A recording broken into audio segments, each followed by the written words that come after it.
Okay, greetings, brothers and sisters. This is a pre-introduction. The the Olympic ceremony was last night, and I wanted to add something to this video today. I was basically done with this video yesterday, but I have to time things out. If I put too much content up, people can't keep up with this whole thing, right? And so I want to add something to it. And technically, I'm not supposed to release this video today on Saturday, July 27th, but the Olympic ceremony was so demonic. And it ties into Kamala and all the Kamala stuff, and it's just so frickin' gross out there. I mean, the Olympic ceremony is so gross, and the world is so effed up right now. And younger people don't even know. Like, they don't even know how bad it's gotten, because they weren't around when it was not as bad. Like, it wasn't great. It was gross when I was, I mean, it's always been materialistic, and, I grew up with this feeling like, this is effed up. I thought about like stuff all the time as even, I didn't know about really spirituality and understand whatever, at least on a conscious level about the divinity within every person. And, just, I didn't have a mental concept of how good life could be or what life would be like if we were focused on like God and service or whatever it is, be natural. I don't know, any number of things. But the materialism, like I just always, well, I could see the world was materialistic in a way that wasn't healthy. And, I didn't understand it. Like, I couldn't conceptualize it. But even as a kid. And it's so much worse now. Like, it's just gotten worse and worse. The stuff that I noticed when I was a kid has gotten worse and worse. And you can track it. You can see it. And the effects of it, how degraded humanity is. And the Olympic opening ceremony and just the political process with Trump and Kamala Harris. Trump's gaudy towers and his materialism. And, I was saying to my wife or whatever, like, these people think that Trump's like them.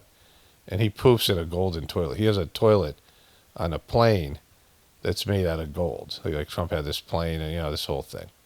And he's pooping in a golden toilet seat, right? And so this Olympic ceremony is so gross on every level. And it's got an apocalyptic Illuminati, devil worshipping, woke, rainbow stuff. I mean, all this stuff. It's so icky. And it's just, like, I mean, it's just so end of world stuff. Like, it has to end because of how bad it's getting, right?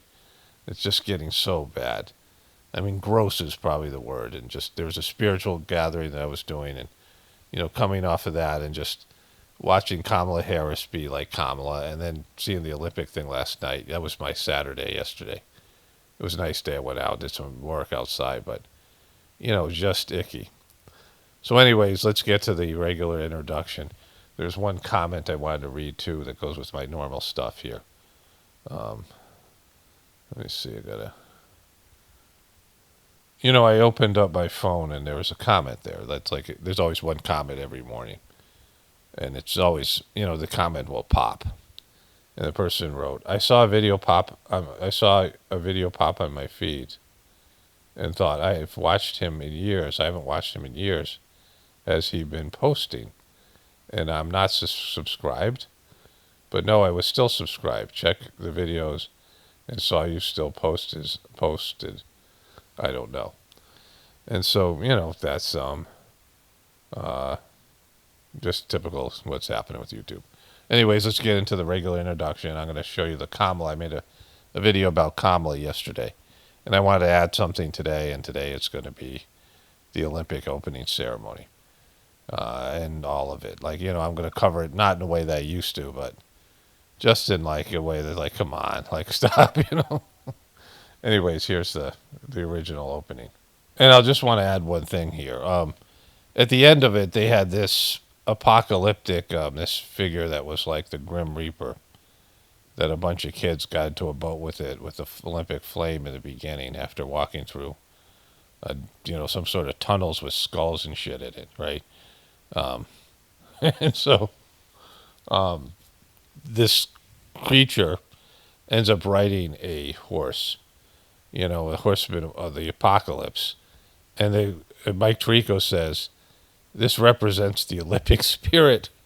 And it ends up riding a horse and then it presents a flag to a stage where I guess the prime minister is with his dude, and there's like Moloch, like a big head of a bull on the stage. Like it's just like getting like biblical and this like I mean all these things, right? Like one of the horsemen of the apocalypse came in with the Olympics, and so all right, let's get into it here. Okay, greetings, brothers and sisters. Um, I want to get to the Joe Biden, his doing whatever he did. His presidential address, and this is mostly going to be about Kamala Kneepads insurance policy Harris. Who's this dude over here? But anyways, this is her official YouTube channel. This was recommended to me this morning, and it's spectacular. Kamala! Hello? What happened? She deleted the video? They just deleted it. Like they just deleted this video. And it's videos removed by uploader. Kamala, remove this video. It was, well, let's see if it's somewhere else. They already have it on Morning Joe. So this is already a big fail as hers. Why would she delete the video? Kamala! Hello? Hi! Hey there! Oh, hi, you're both together. Oh, it's good to... You're both together, the Obamas, right? Kamala is so happy right now. And it's hilarious because when she gets happy, she gets like way more annoying and just way more cringe. And so it's like this honeymoon period before America realized she's like detestable, right? And so that's why I want to start here. To hear you both. I can't have this phone call without saying to my girl Kamala, I am proud of you. This is going to be... My girl Kamala. So this ends the speculation that they're going to try to run Michelle Obama, which is what people believe on the right. They're stuck with her. They're stuck with Kamala. And, I want to get into this in a voiceover. She could possibly win because she's running against Trump. But pretty much I think anybody else, I'm going to discuss this separately. But let's watch this for its brilliance here. Historic.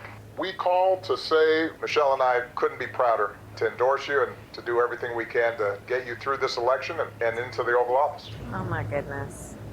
Michelle, Barack, this means so much to me. Michelle and Barack. I'm looking forward to doing this with the two of you, Doug and I both. And Dougie Fresh, we got to get into Dougie Fresh and his ex-wife and stuff. There's a lot of funny stuff here today. And getting out there, being on the road. But most of all, I just want to tell you the words you have spoken and the friendship that you have given over all these years mean more than I can express. So thank you both. It means so much. And we're going to have some fun with this too, aren't we? Kaboom.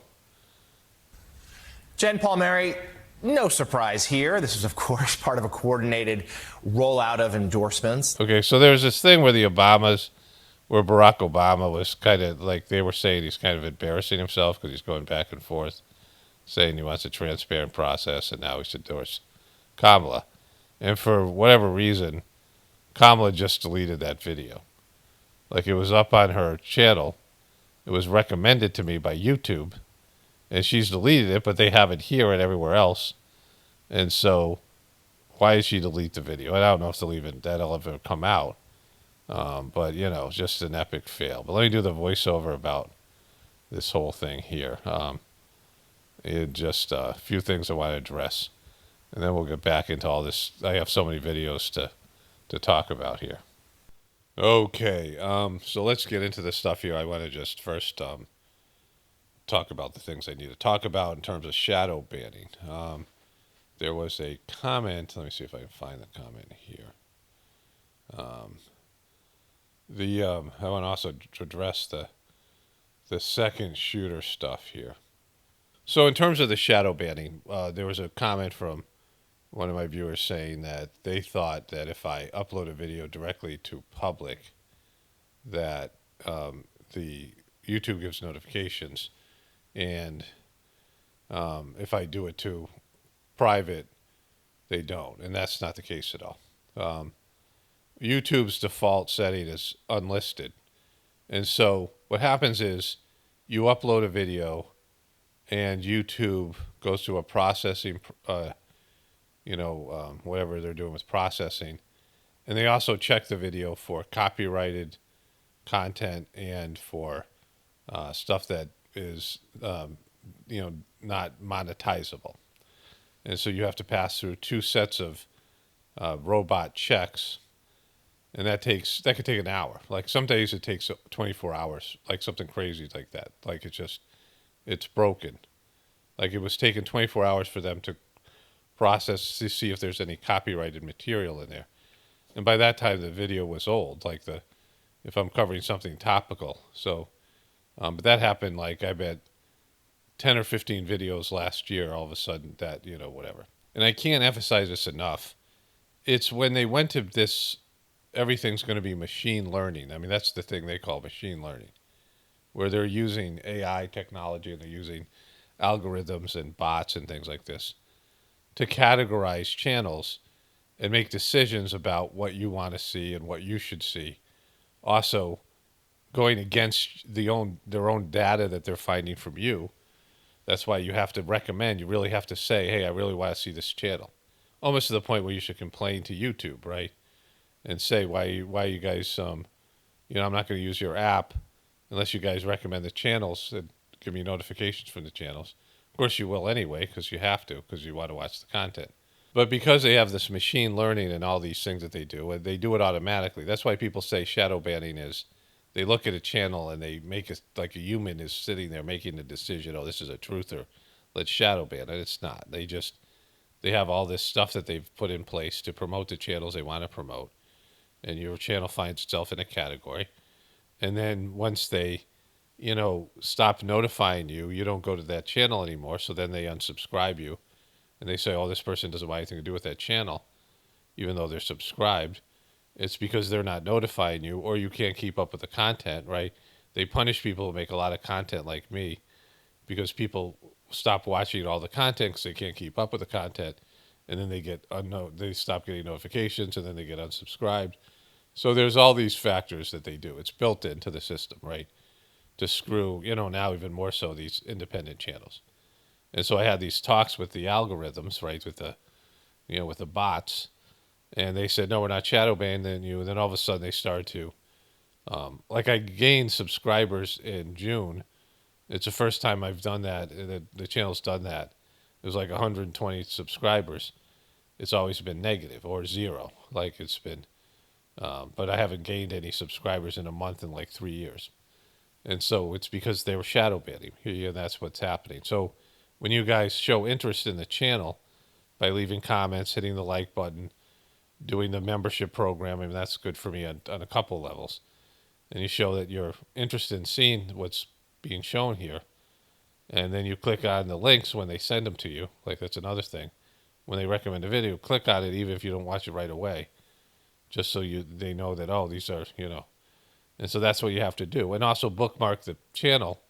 I mean, if people are gone for 2 years and like, "Oh, I forgot all about you." Well, like, you could have bookmarked it and just checked out and just searched for the channel. Searching is difficult too because YouTube, is minimizing the pockets of the future term. Is that I don't own that term in a YouTube Google search engine, which is ridiculous since I invented it, and I am the number one pockets of the future out there, right? Like it's my thing, and still other pockets of the future stuff comes up first in the Google search and in YouTube. Depending on the person, but it's always tailored to the person. So this is what people need to do. Like you just show interest in the channel because we're fighting for our lives at this point. YouTube's reduced the amount of money they're either paying for ads or the ads that they're running, and they're and it's not just all truthers. It's YouTube is pushing the specific content And it's built into the system to screw over truthers. Like it's not just truthers, but truthers are definitely one of the targets here.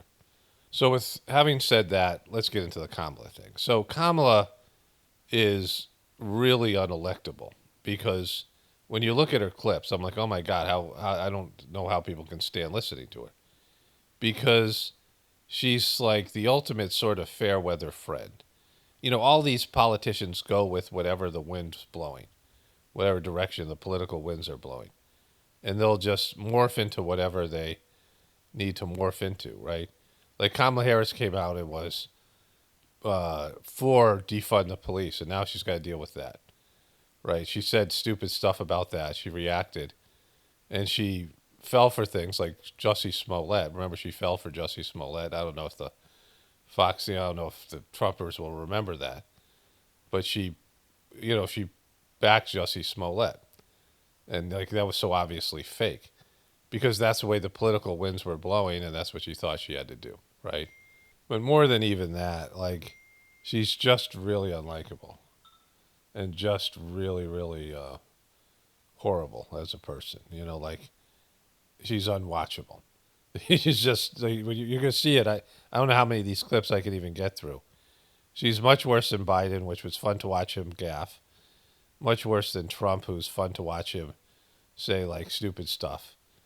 And all the other people, these politicians, like they're not really likable people. Like the one thing they try to be is likable, and they're not because they're not genuine, they're not sincere, they're not authentic. And she's the most inauthentic person. Like she's a person like doesn't have anything that she believes in. Like and if she is president, to me it'll be funny because it's like the hoe of Babylon, like Babylonian hoes, right? Like she got to where she was by dating the married a married man, a governor, or the mayor of San Francisco, and getting appointed to these positions, and then just weaseling her way into other positions, somehow becoming a senator, and then having the audacity to run for president when she was, and they backed her, like the powers that be liked her for whatever reason, and Biden picked her. I think Biden, he had he committed to picking a woman. They were like, well, what about a woman of color? So he had to pick a woman of color. And Kamala seemed to be maybe the best choice for him, even though she received no votes. Was unlikable. The Democrats looked at her and didn't like her. And she had this little bit of a run, which I talk about, where they really were pushing her. She was up to 12% in the polls. And then Democrats got to look at her, and Tulsi Gabbard went after her to debate. And she just was like, just unelectable. And so she had to quit. The money dried up. And so I thought that Biden picked her in part because she sucked so bad that nobody wanted her. They didn't want to have Kamala Harris as president, so they wouldn't try to push him out. Like, this is something that Trumpers are now saying, but I said this years ago. Like, it's one of the reasons because she was also an insurance policy. So she was both Kneepads and insurance policy. So think about this. She dated a married guy when she was younger, and she, knee padded it, and she got into her political life. And then years later, because she sucked so bad, and then that Joe Biden picked her as an insurance policy because nobody would ever want to have her as president in the Democratic Party because she's a nightmare and so unlikable. And now she finds herself in a situation where she could possibly be president because she's running against Trump, who is, he's got his own issues. Trump has pissed so many people off and he's been so sucky that over half the people will say they never vote for him.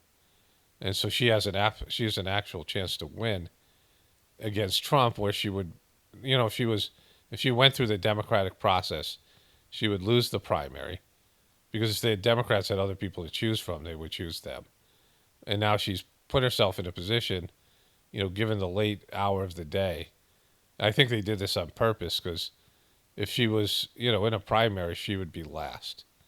Like she would just fade. How many times you see vice presidents become president? It's not very often. Like people think it's going from being a vice president to president I mean, who was the last one? Al Gore, he lost. You know, very seldom do you see a vice president eventually become president, right? Unless there's some kind of, you know, impeachment or whatever. It's just something that, you know, it's not a natural transition from vice president to president. And so, like Joe Biden himself, like he didn't run, they ran Hillary instead of him. And so if Joe Biden had bowed out in September and they did a primary, she'd probably lose to Kennedy and then maybe to other people. Who knows who would be the nominee? But now they have Kamala, and maybe because the Biden team wanted her because they already owned her, and she'll do whatever they tell her to do. She'll believe everything they tell her to believe. She's just giddy. She just really wants to be. Oh, you watch how giddy she is, right? But this speaks to the whole Trump stuff, that Trump sucks so bad that she's actually has a chance to win, and she shouldn't. I think that she probably, you know, she has a lot of negatives that they're not dealing with yet. She was the immigration czar, which they're talking about. And now they're talking about her having no kids. And, you know, apparently she practices she's maybe Jewish now, I'm not sure. They were saying this on MSNBC. So, like, she has all these, you know, these different types of demographics she's a part of, right? She's part Indian, East Indian. That's her mom who raised her. She was, you know, got the influence of that. And then she's Jamaican. And, you know, she was her parents were professors, so she grew up as an academic. But it's really her personality and her cackle and how happy she gets. She's like when she's happy, you're unhappy, right? Because you're like, I wish this person wasn't happy, because like her happiness is annoying. Like her happiness is off-putting. The way she laughs, the way she conducts herself. And she's really happy right now. Like these things that she's won the lotto, and she kind of has. And we'll see how it goes. I think they're going to choose Trump, right? Let me just restate this thing here again. You know, what Trumpers call Trump derangement syndrome is really that Trump is their best asset. And you got to deal with it, right? That Trump is their best asset. They have been pushing Trump for the past 8 years. As soon as Trump became popular and they saw he had a chance to win presidency, they've been pushing Trump for 8 years.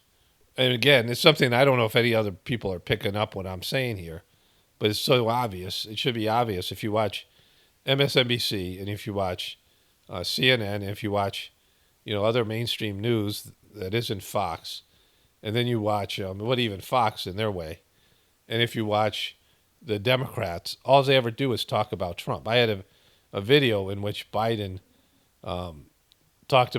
he named Donald Trump 24 times. I have a compilation of the big lie. And at the end of it, let me just show you the whole thing. I'll show you the whole compilation here. But it's a compilation of them saying the big lie. And then at the end of it, it's a speech in which, you know, and this is just one of many speeches where Biden would talk about Trump. That's all he talked about was Trump. And he was president. He was freaking president. He went out and gave a speech. And all he's talking about is the guy who beat like 2 years ago, allegedly, right? So let me show you that meme. And so let's get to it here. Is a lie. But this lie, his big lie. The big lie. His own big lie. The big lie. I doubt any of them are stupid enough to believe the big lie. Of the big lie. By the big lie. Deranged by the big lie. Continue to perpetuate the big lie. That big lie and the Big lie. Because the big lie. The big lie is the big lie. this whole big lie election. There is a new big lie making the rounds. And big lies, a big lie. These big liars Is the big lie. The big lie is just that, a big lie. President Trump told a big lie, one of the biggest ever told. This big lie is perpetrate and act upon the big lie that Donald Trump perpetrated the big lie. The face of provable lies. Lies that right now are Continuing. Big lie. Trump's lies. Conspiracy theorists would rather travel across the country in service of the big lie. Extraordinarily dangerous to spread the big lie. Pose the big lie. Standing against the big lie. Yeah, I said it. We know that the big lie was cooked up. You got the big lie. About the function of the big lie. have been banned from sites like Facebook and Twitter, but his interviews with right-wing media where he continues to repeat the big lie. They're part of the big lie. Goebbels and the great lie. You keep repeating the lie, repeating the lie. Big lie. People will know it's one thing for one man, one woman, to repeat the lie over and over and over again. And then I'm just going to show you all the rest of the Trump references here. So that's number one. It's not a Trump rally. I ran against Donald Trump. An acolyte of Donald Trump. Donald Trump. Because he wanted to hear Donald Trump? He doesn't want to talk about Trump anymore. Well, I do. More on Donald Trump and election integrity. He puts the word Trump, just leveled by Trump. Trump did the same thing. That's who Donald Trump is. Many of you were there. Some of you risked your lives. The anger, the rage. To Donald Trump, no. To Trump, to have swallowed former President Trump's horses, Donald Trump. Donald Trump is the only president. Donald Trump, I love this one. Trump to Donald Trump. He won't stand next to Donald Trump. He won't allow Donald Trump. He's willing to pledge his loyalty to Trump. Is there a problem with Trump? So vote. Vote early. Get 5 of your friends and family to vote. Even if they're dead or they don't exist. So if you understand anything about politics, like anything about politics, you know that the political teams, the publicists, the people that promote the politicians, right, their campaign managers and the people that are putting out their message, only talk about things that are good for their position, their candidate, their agenda, whatever it is, right? Once in a while they're forced to talk about something, but they don't talk about like the things that Trump does well, the Democrats or the liberal media. Just like Fox News didn't talk about Biden's successes and things like this. They talk about things that are going to help them push their message to the people, right? And so if they're talking about Trump all the time, that means Trump is working for them. Do you not understand that? Like, how do you not understand that? Like, I'm still getting stupid comments from people. Now I'm getting comments about a second shooter or a third shooter. Like, it's stupid. Like, it's just, they don't want to get rid of Trump. That's why they didn't put him in jail. That's why I said over and over again, when Trump is behind bars and in prison, then I'll believe it, right? All these charges that were against him, all these things. And yet now they're all mysteriously washed away at the same time of his, this fake thing that happened to him, right? And so what do you think? That's coincidence? Of course it's not, right? Trump has a clean path to the White House. Joe Biden was a disaster. It was obvious he was going to beat Biden. And now we got to see if the American people think that that they want Kamala Harris as president over Trump. I mean, that's the situation. Like, Trump is in a great position to be president again. Like an ideal position. You couldn't ask for a better position for Trump. The old candidate, I mean, it's a scandal that this guy was mentally impaired, right? And, Kamala went along with it. And then all of his disasters, the things that were causing him, aside from his age, that people were bummed about, the economy and immigration. Kamala owns all that now. Like, she's the face of the Biden administration that has to answer all these questions. And about Biden himself. So, Trump is in the catbird seat here. What do you think that is? Do you think, he's just lucky or he's just backed by God? Jesus Christ.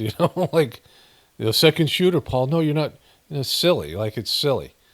Trump is their greatest asset. That's why they talk about him all the time. It's not because they have Trump derangement syndrome, because Trump works for them, right? Trump works for them and works for them. He works for them. He's controlled by them, but Trump as a character, Trump as a person works for their agenda. I said it when he was president and when he wasn't, because they didn't stop talking about him for 4 years. You turn on the news and it was Trump. Like, Trump would be, the name Trump would be in there within 5 minutes. They'd be blaming him for something or worrying about what was going to happen with him and his multiple court cases. His court cases were a way to keep him in the spotlight. Biden was talking about Trump all the time. Have you ever seen that, like in the history of presidency, where the current president talks about the president he just defeated right? Constantly was talking about Trump. Trump has been the center of the political universe for 8 years. You think they were just going to assassinate him, right? The only way they would do that is if he was like, had, some sort of physical ailment that, they needed to go out with a bang, right? But that's not what's happening. So the whole thing's silly. It's silly. They're not trying to get rid of the guy. Why would they get rid of a guy they talk about constantly? They're pushing him constantly, right? Why would they do that? Why are they talking about him? Because they have Trump derangement syndrome? It's stupid. It's silly. It's what children would believe. It's what a childish mind would believe, right? They're getting as much out of Trump. They're going to squeeze as much out of Trump as they possibly can. And then what do? Like I said, when their agenda is 100% anti-Trump driven, what are the Democrats and the liberal media going to do when Trump disappears, right? When there's no MAGA Republicans? What are they going to do? Who are they going to demonize? What are they going to use to divide the country? And so stop it. It's like silly. Again, I don't care what you believe, but just don't bother me with the stupidity. In terms of the comment section, it's depressing, right? It's depressing that you don't see that was so obvious. They love Trump. For whatever he represents to them, they love him more than they love Biden. They love him more than they love Kamala Harris. They love him more than they love Obama. When's the last time they even talked about Obama? Other than, to do with these little election things, right? Obama's disappeared. They don't have anybody. The Democrats don't have a superstar. Their superstar is Donald Trump. Their superstar is Trump sucks, right? Trump is going to ruin democracy. That's their superstar. Kamala Harris is coming in, and she's immediately running against Trump, right? She's not running for herself. They're not saying, oh, how great Kamala is. They're saying how bad Trump sucks. That's their whole plan. That's everything. That's what they've been doing for 8 years. Trump is a nightmare. Trump gets elected, it'll be a disaster. You got to stop Trump from getting elected. Who can do that? Oh, it's Joe Biden. Okay, go with him. Who can do that? Well, I guess we're stuck with Kamala. I guess anybody can run against Trump because, half the country hates the guy. And so it comes down to, this is what this election's about. Again, it's rigged, it's fixed, whatever. But in terms of, whatever real voting and real polls that are out there, when people get a whiff of Kamala, and I'm going to show you this, right? Because, I don't think people even know who she is for the most part. But when they get a good whiff of Kamala, and they realize how much they dislike her, they're going to say, well, I mean, as much as I hate Trump, or as much as I think Trump is a disaster, how is she any better? And we're talking about independents, we're talking about Democrats who are, on the fence, things like this. Republicans who dislike Trump, people that could cause a Democratic presidency. But she has to be at least show that some competence and some likability that people are like, all right, I'm going to vote for my hatred of Trump. Because if she doesn't represent a reasonable option to, there's these anti-Trump people who are, they don't think he's the end of the world. They're not going to bother to vote. And so that would be the difference, right? Right here, it's whether Kamala can present herself as a Trump alternative. That's all this is about at this point. And I know she can't, but I don't know how bad American people suck in their ability to perceive things. And it's pretty low, right? I can't see how they can stomach Kamala talking. She's so much worse than Trump or Biden. She's so much harder to listen to. So let's get into it. Let's listen to her for a little bit here. First, let's get into the Biden, his last sort of Oval Office address. Okay, so I watched this, and then my wife wanted to see it, so I pulled this up on the TV. And this was much better, where they started with the presidential steal. Because when you see Biden staring into the camera here, it's a great moment. It's coming here. It's any second it's going to happen. It's just unbelievable. Because the guy is so far gone. Boom. Look at that. Look at that. My fellow Americans. I got to turn this up here. So, he's obviously in decline. He's worse in this thing. He's reading and it's just all propped up. But he's worse in this thing than he was in the debate.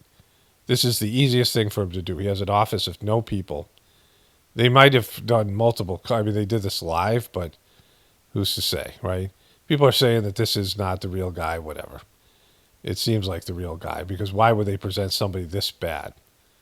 And so I'm gonna get into the White House press secretary in a bit, trying to say that he's withdrawing has nothing to do with his cognitive abilities or his physical health, right? But this guy is, I'm speaking to you tonight from behind the resolute desk in the Oval Office. In this sacred space, I'm surrounded by portraits of extraordinary American presidents. Thomas Jefferson wrote the immortal word. Thomas Jefferson, the guy who was R-ing his 15-year-old slave girl, Sally Hemings, and impregnated her 3 times. Words that guide this nation. George Washington, also slave owner, who showed us presidents are not kings. Abraham Lincoln, just slave owners, who implored us to reject malice. And also said the N-word. Right? So, this idea that these guys sucked in a different way. I mean, they were much more mentally competent and much more, they had, it's just people were better than, in terms of they were stronger and they were more, they had more skills, right? And so, but they're not, the founding fathers, most of them were Freemasons, and they were whatever they were. But the fact that he's comparing himself to these people, right? Because it's the canonization of these people, turning them into saint-like figures, putting up statues and scrubbing all their indiscretions and talking about them as heroes, right?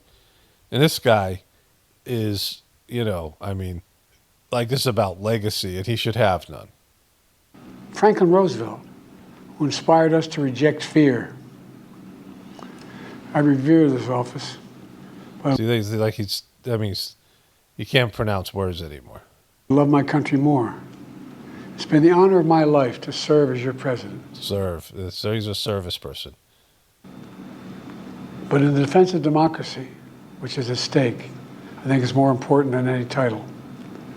I draw strength and I find joy in working for the American people.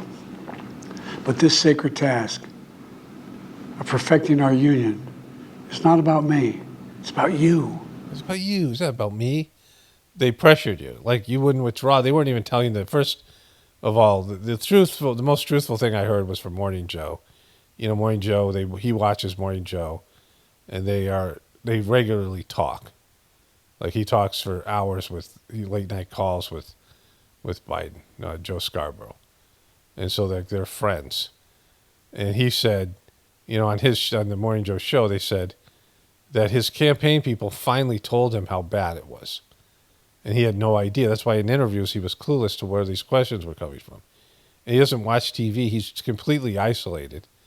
And even if he did, he can't remember shit because he's got, brain cognitive difficulties. And so, this is the best version that they could put out of Joe Biden. This is him rested. He hasn't done stuff for a week. He didn't have COVID. Just lie about everything, right?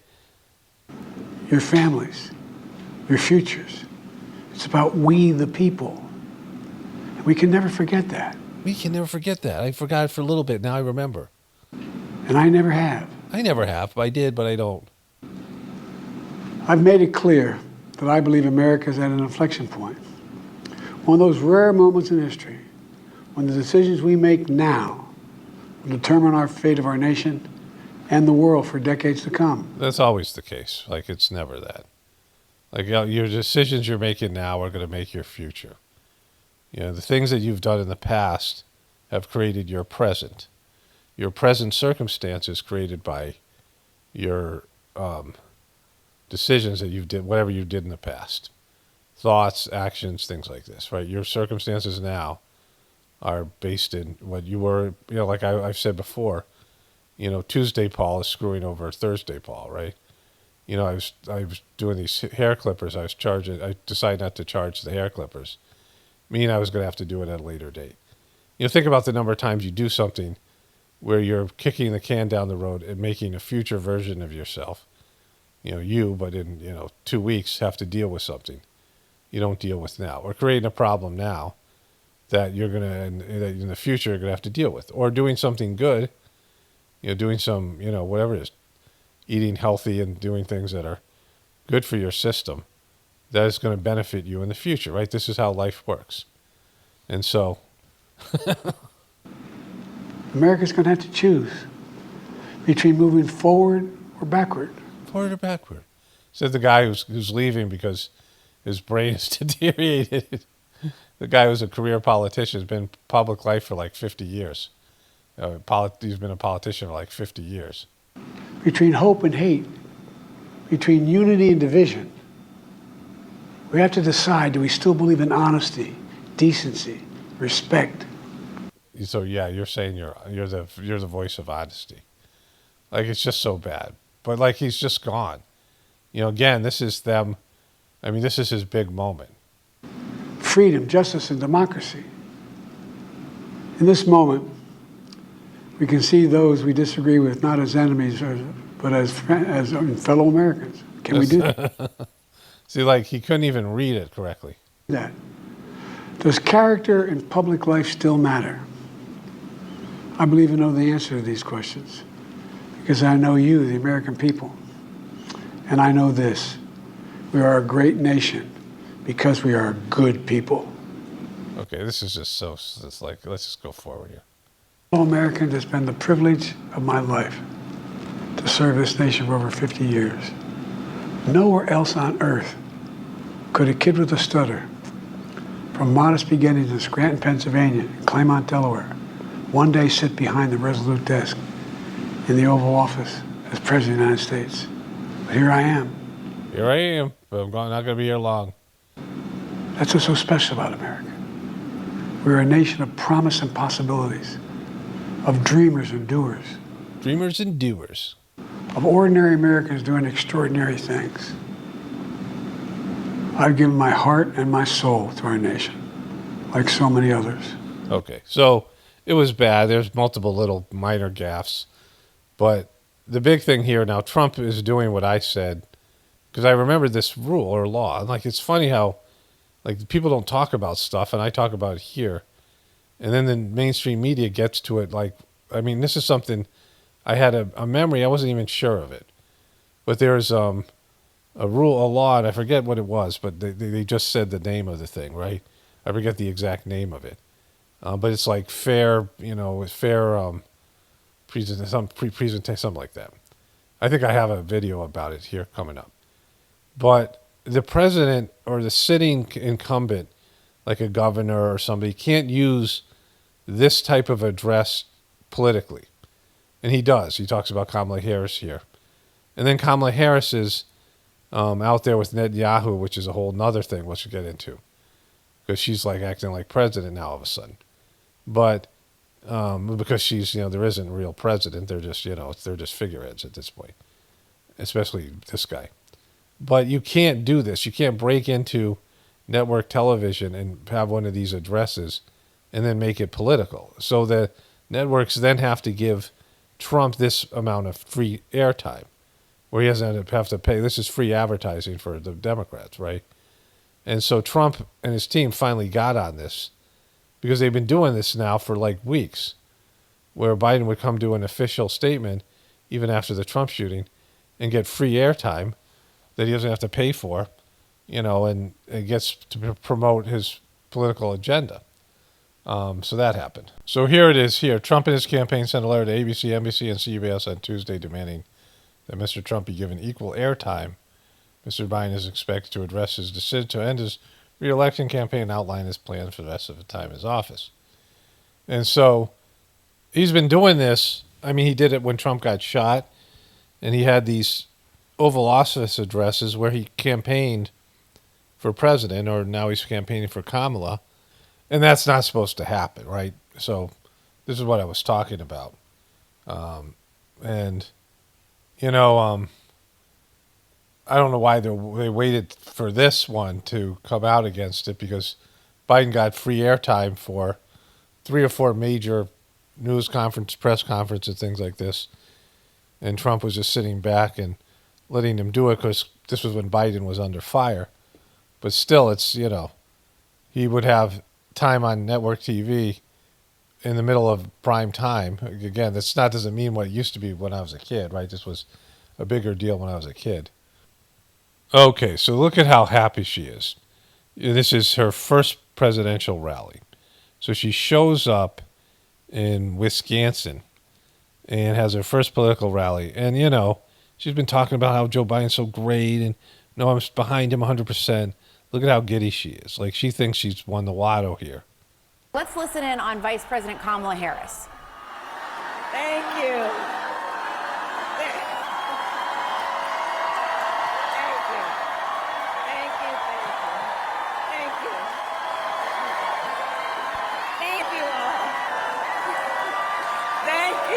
These people aren't Kamala lovers. Either you don't like her or you don't know her, right? Either you don't like her or you don't know her. Thank you, everyone. Thank you. Thank you. Good afternoon, Wisconsin.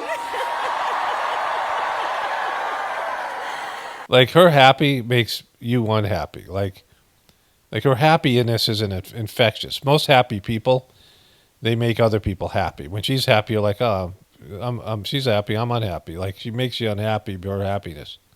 Good afternoon, everyone. And not because of what she represents politically, because I don't give a shit about that. Like, I don't know about what policies are going to delay the inevitable. Like, I don't even know, Like, it's just, that's all the big, I know what the policies might negatively affect me. Like, that's all I can say. Like, the things that might negatively affect me and my family, whatever it is.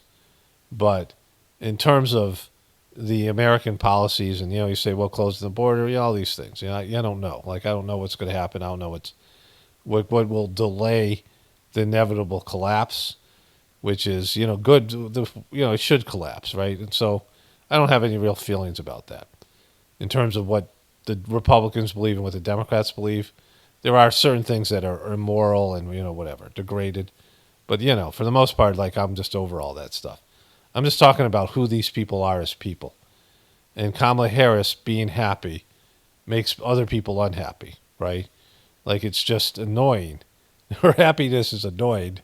Everyone, thank you. It is good to be back. Thank you all very much.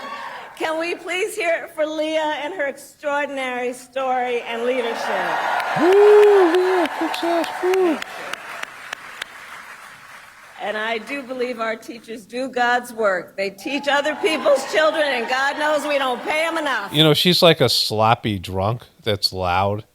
Like one of those sloppy drunk, like barfly Babylonian hoes, right? That's just sitting there, and everyone's looking at her going, oh my God, like just acting louder and drawing attention to herself. Like, let's thank her. And it is so good to be here and be back with so many extraordinary leaders, including my friend, the great governor of... Okay, let's move on to see if where she... right here. She's grateful for Biden's service. We don't want to hear that shit.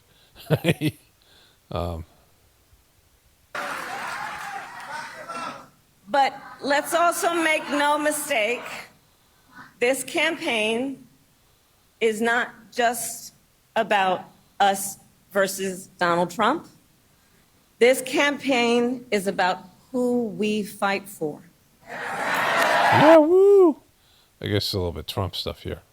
But we're not afraid of hard work. We like hard work, don't we? Yeah, seriously? And we will win this election. Will ya? Trump says the exact same thing. Biden was saying that. Yes, we will. So as Leah told you, before I was elected vice president, before I was elected United States Senator, I was elected Attorney General of the state of California, and I was a courtroom prosecutor before then. How'd you get those jobs? Kneepads. How do you get the nickname Kneepads? And in those roles, I took on perpetrators of all kinds. What kinds? Is this going to be about Trump? It sounds like this is going to be about Trump. Predators. They know it. They know it. Who abused women. Fraudsters who ripped off consumers. Yeah. Cheaters who broke the rules for their own gain. Whoa, where's this going? Whoa. So hear me when I say... Say what? I know Donald Trump's type. Woo-hoo! Boom. You delivered. Like this smug look.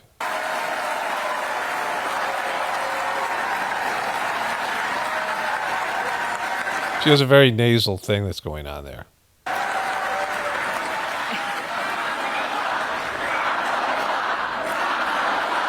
Kamala. Like, this is definitely a hired crowd. Like, they've been, you know.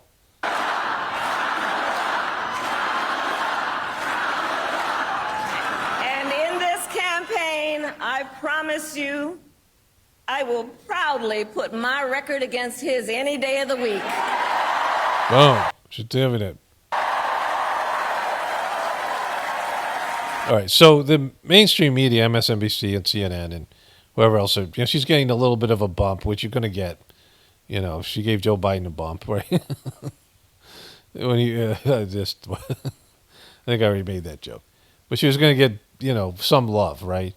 Just because she wasn't Biden and Biden was a nightmare and now, you know. But there's 3 months of this. Like, she's so unlikable. There's annoying tone in her voice. The smugness, right? And not that Donald Trump isn't smug, because he's one smug MNF'er. But Trump has appeal, and Kamala doesn't. Like, her appeal is she's not Joe Biden, senile Joe Biden, you know, Parkinson's Joe Biden, and she's not Donald Trump. But when people are like, oh, but she's Kamala. Oh, but she's Kamala, right? Oh, but she's Kamala. You know, like that's when people realize that. And then we'll see what happens. Like, this is the 3-month process. We don't know what other twists and turns are there. But, you know, this just popped up this morning. In this moment, we are in a fight for our most fundamental freedoms. And to this room of leaders, I say, bring it on. So that's so annoying, like the way she did that. Bring it on. Like, she's pretend like she's a toughie from the streets. She's not that, right? She's Kneepads Harris, who was an insurance policy. Joining me now is Cornell Belcher, Democratic strategist, pollster, and MSNBC political analyst, and Sarah Matthews. Boom, she's delivering. Former Trump White House deputy press secretary. Well, folks, I don't know about y'all, but oh my God, bring it. It's been brought. Oh. So then she met with Netanyahu. She's a vice president and all of a sudden acting like a president. She wouldn't be meeting with Netanyahu if if she was not, if Biden was still running for president, right? So now all of a sudden she's doing presidential things, which the more she is out there, the shorter the honeymoon period, right? The more she talks, the more you hear her, the more like it's just going to grate on people to where they have a aversion to her. They're just like, you know, reject her like they did before, right? So I just had a frank and constructive meeting with Prime Minister Netanyahu. I told him that I will always ensure that Israel is able to defend itself, including from Iran and Iran-backed militias such as Hamas and Hezbollah. From when I was a young girl collecting funds to plant trees for Israel, to my time in the United States Senate and now at the White House, I have had an unwavering commitment to the existence of the State of Israel, to its security, and to the people of Israel. Because she wants to bring young people in, and they have an Israel problem. And of course, she's married to a Jewish guy. Apparently, she might even be Jewish now herself, according to. I don't have the clip here, and I didn't take the time to copy it use my phone, but it was on I think MSNBC like 2 days ago, and we're going to get to Dougie Fresh's ex-wife, who's also Jewish, and she celebrates Jewish holidays with her husband and the kids. So she might be practicing. She's not a religious person, right? She's not a godly person. She's like, look at him. Look at this dude. Of Israel. I've said it many times, but it bears repeating. Israel has a right to defend itself, and how it does so matters. Hamas is a brutal terrorist organization. Okay, so this whole thing. This is her trying to be presidential. Poll does show Harris making strides with groups that Biden had been struggling with, which includes perhaps most notably young voters. 56% of those between the ages of 18 and 29 back Harris, which is 16 percentage points more than Biden. That's a pretty stunning number. Independents, 45. Biden had 37 there, so doing significantly better there as well. And with Latinos, 57% back her. It was 41% for Biden. So that is obviously dramatic. In electoral politics in the United States, it doesn't get more dramatic than that. In fact, it's unprecedented for anything to move like that. All these numbers, see, like the thing is, their job is to just come out here and lie about this. Because nobody's excited about Kamala Harris, right? So she's an insurance policy and she's Kneepads. So like she has a record to run against. And the things that she has to run against are her, being the czar of immigration, her not being a mom, which is being brought up, the things that the Republicans are already talking about. And she's Kamala. She's just really unlikable. And so, again, if it was anybody but Trump, she would lose. Because, Trump is so hated. But we'll see. And I don't know how, this is obviously being orchestrated right now. I think they want Trump in, but we'll see. And not that I think that Trump is better, she's not. I just want to see Trump disappear. And when Trump disappears, there would be a change because everything's been about him, right? And the change won't be it won't be positive, but at least be different. Like it's just, this thing's jumped the shark years ago. So this is from 2 days ago. Kamala Harris hitting the campaign trail, wasting no time going after Donald Trump. In her first rally since securing enough delegates to clinch the nomination in the battleground state of Wisconsin, they were reported the battleground state of Wisconsin. Are you all getting the Bidens? 3,000 voters waiting to greet the vice president. So we saw that. Attacks on Kamala Harris. But listen to what Trump told reporters this afternoon about Harris's debate against Biden back in the 2016 election cycle. Listen to this. She was by far the nastiest to Joe Biden. That's why I was so surprised that he took her. There was nobody nastier than her. She played the race card at a level that you rarely see, and she really was very nasty to him, and then he picked her. So I don't get that exactly. Now they act like they're great friends, but you don't really recover from that. So what do you make of that, Van? Oh, that's his favorite word to use about women. Nasty, nasty, nasty. Like he's nasty. You nasty. So I don't know why I even have this up here. I don't remember watching it. But Kamala Harris is part of this thing here. So this is kind of great. I'm doing okay, thank you. I haven't seen you in a while. Ooh. Well, you guys haven't had a press briefing since President. They're all laughing, right? Because they've been hiding away because Biden's had COVID, allegedly. Biden dropped out of the race. So. The president hasn't been here. He just got here yesterday. And now I'm here taking your questions. Thank you. And I've taken about 3 or 4 at this point from you alone. Well, it would seem that people in this White House knew that President Biden was slipping. And it was hidden from the American people. So who ordered White House officials to cover up a declining president? I know that that is a narrative that you love. And It's just the narrative. It's obvious. It's, in 2019, what Trump should have hit on was Kamala knew that she was laughing at Biden. And I had a thing up here. I got to find that video of Jose Castro also. Let me find that after I get through this stuff here. And so, for her to come out and pretend that they don't know his slipping, come on. It's brutal.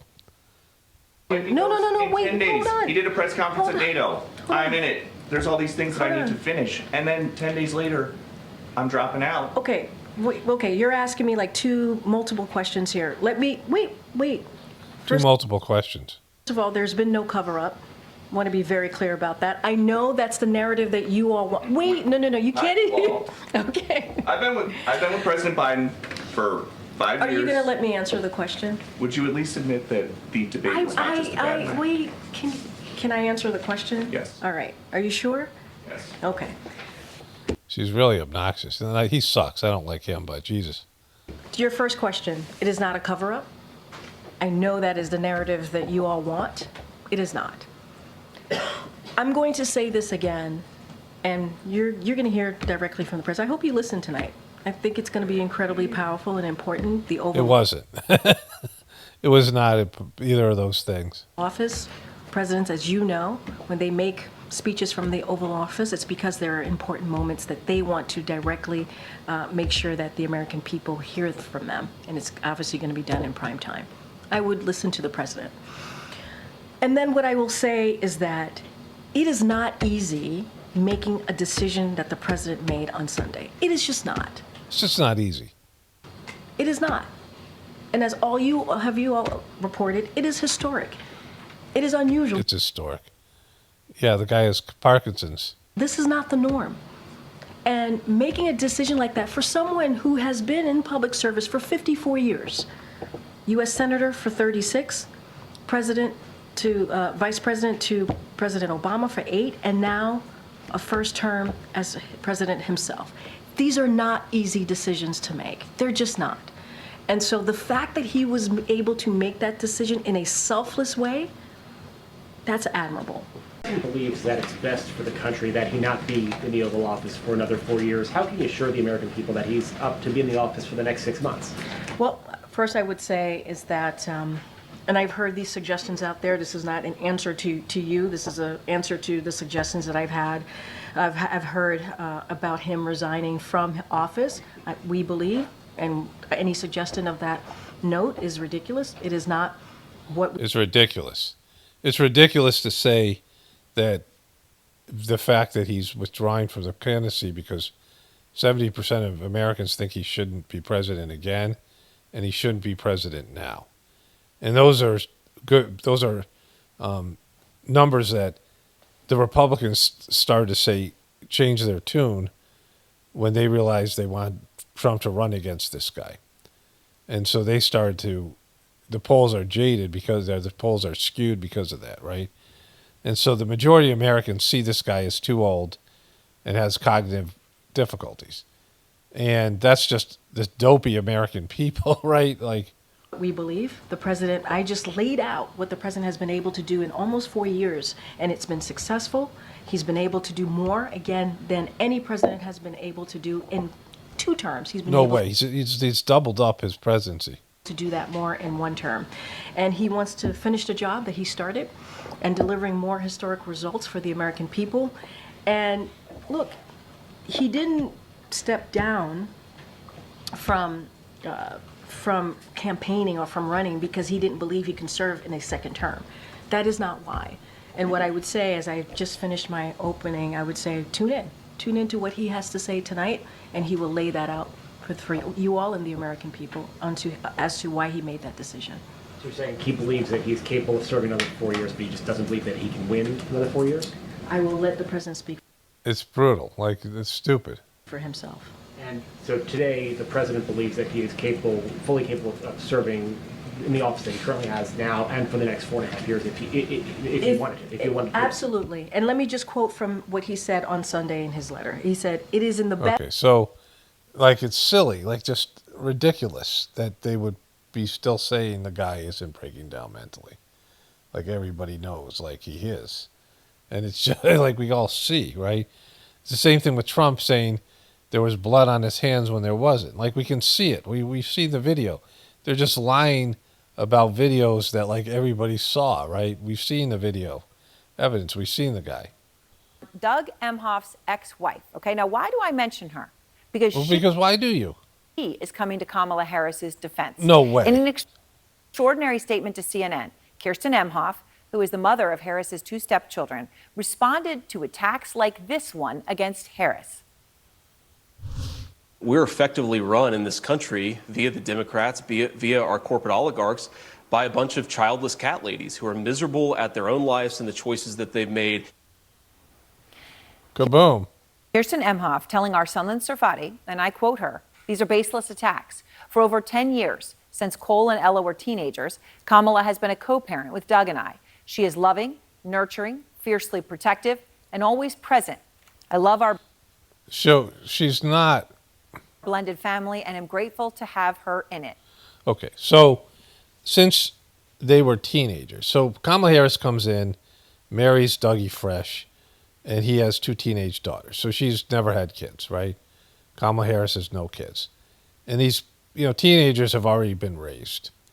And she's busy and superficial and whatever. I don't know what kind of relationship she has with them. But you can't call her a co-parent, right? She came in when they were teenagers, and so they're in their 20s now. And apparently she celebrates these Jewish holidays with the kids. I mean, that's somebody said that on like one of these shows, which, I don't know what her religion even is. We could ask about that. But it is an issue that she hasn't had kids. Not from the standpoint of, I don't know if there's ever been a president who hasn't had kids, right? And so with Kamala Harris, you have somebody who comes from Indian Jamaican descent. She'd be the first woman president, right? Who knows what her religion is. And she hasn't had any kids, right? And, I mean, she was not ever elected. I mean, her first election here, obviously she won election as a senator. And, that was, I don't know if she was anything else, any other things that she was elected for. But she received no votes in the primary in 2020, and she didn't receive any votes here. And they were nominating her without going through any kind of democratic process. And she's running against Trump. She may or may not win. We don't know, right? But, like, it's a mess, right? Like, she's almost like a Manchurian candidate that's being placed in the presidency. If she wins, it will be extraordinary. Like, democracy sucks. I'm not a democracy person. I mean, people suck, so people can't make right decisions in their own lives, never mind pick a president, right? Or any of these things. But, democracy to me isn't a real thing. But they believe in it, and this is not democratic, right? It says here, Kamala Harris is a Baptist with a Jewish husband and a faith that traces back to MLK and Gandhi. Well, MLK and Gandhi didn't have the same faith, right? Because that means that she's a Hindu. Because her mom was, a Hindu, and Gandhi isn't really a Hindu. I mean, Gandhi was was a Hindu, but he wasn't, wasn't a Hindu leader. Like, he was a lawyer and a sort of a politician. So again, like there's just, there's going to be things that are red flags, Okay. My wife told me to check out the Emhoff kids, Dougie Fresh's kids. And they both have Instagram accounts. This is definitely the Ella Emhoff. She's an artist, kid painter, Soft Hands Knit Club, and somewhere it said she was a model and an actress. Here it says, Ella Rose Emhoff, an American model, actress, and fashion designer, and Dougie Fresh, daughter Dougie Fresh. There's her family there. And so she's made this interesting artwork here. She does things. She's got talented, quite an artist. This flattering photo here. She likes cherries and tattoos. She likes tattoos. Looks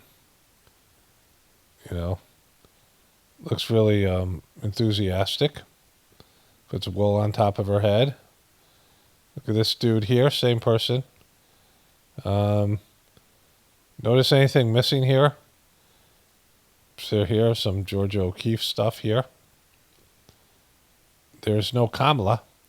Kamala doesn't make it onto any of these photos, even though she's vice president. More tattoos here. Looks like she's a real upbeat person here. Something here, but she likes the soft hands things. There's a random crab claw for some reason. Again, awfully enthusiastic. Likes the scarab beetle here. Knows how to make scarab beetles. Right here. There's this dude here.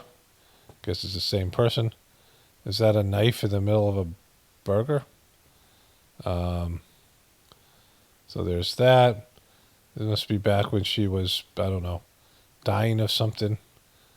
And so no Kamala, right? It's the Emhoff girl.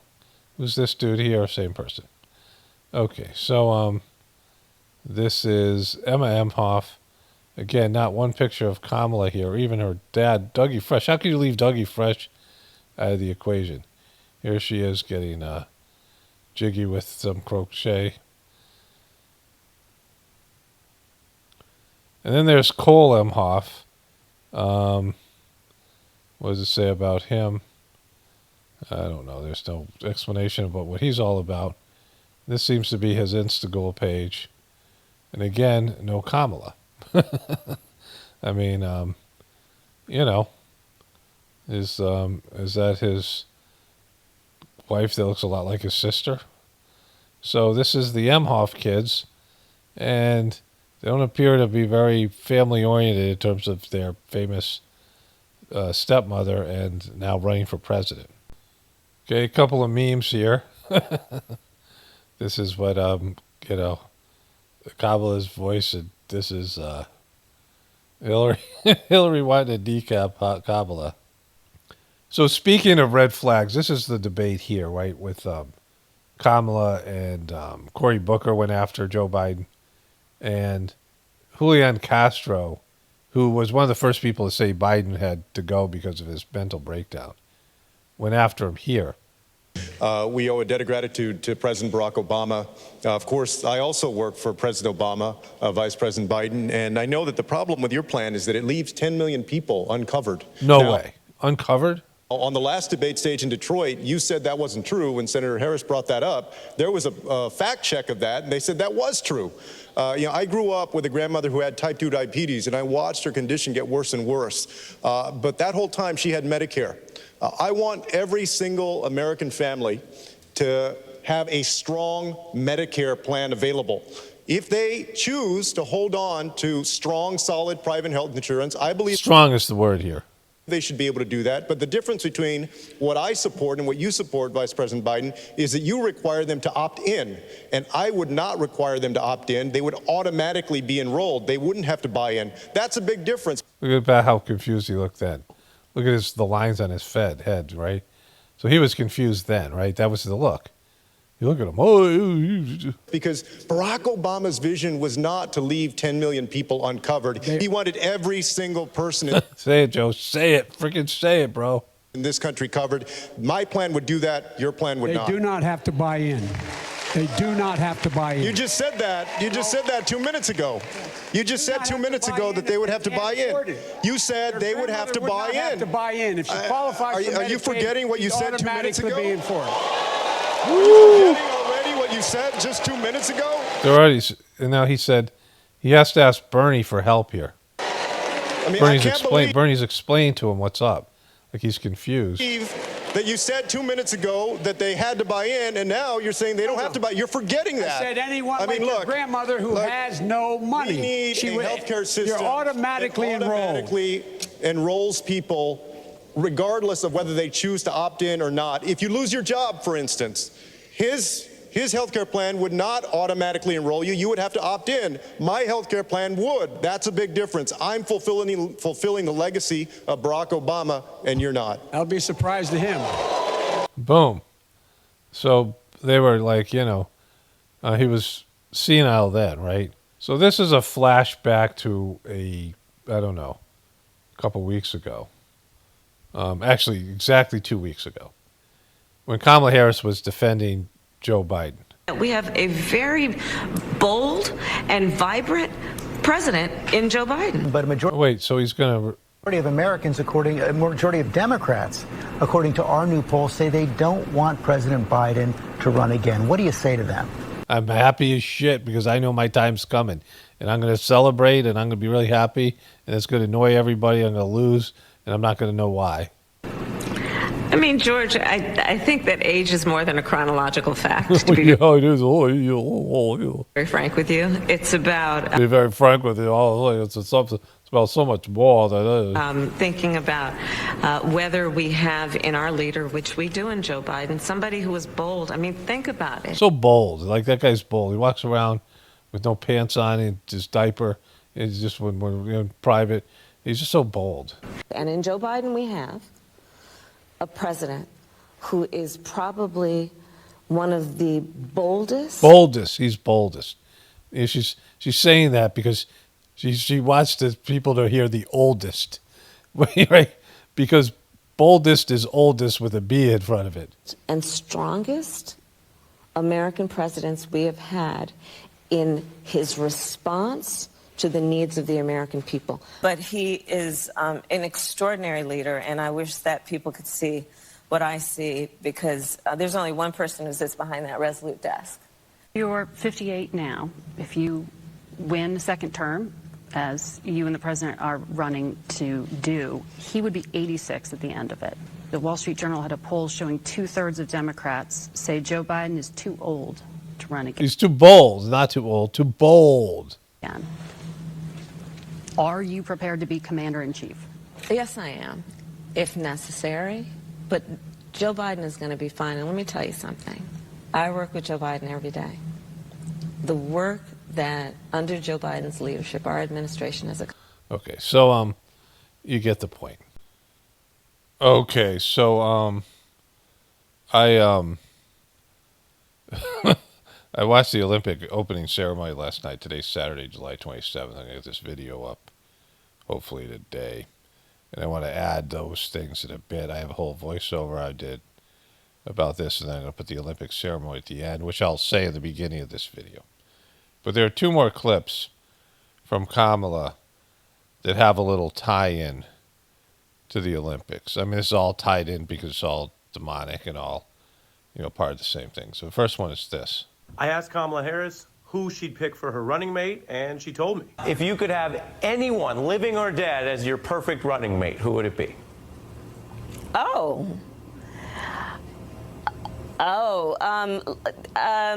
Muhammad Ali.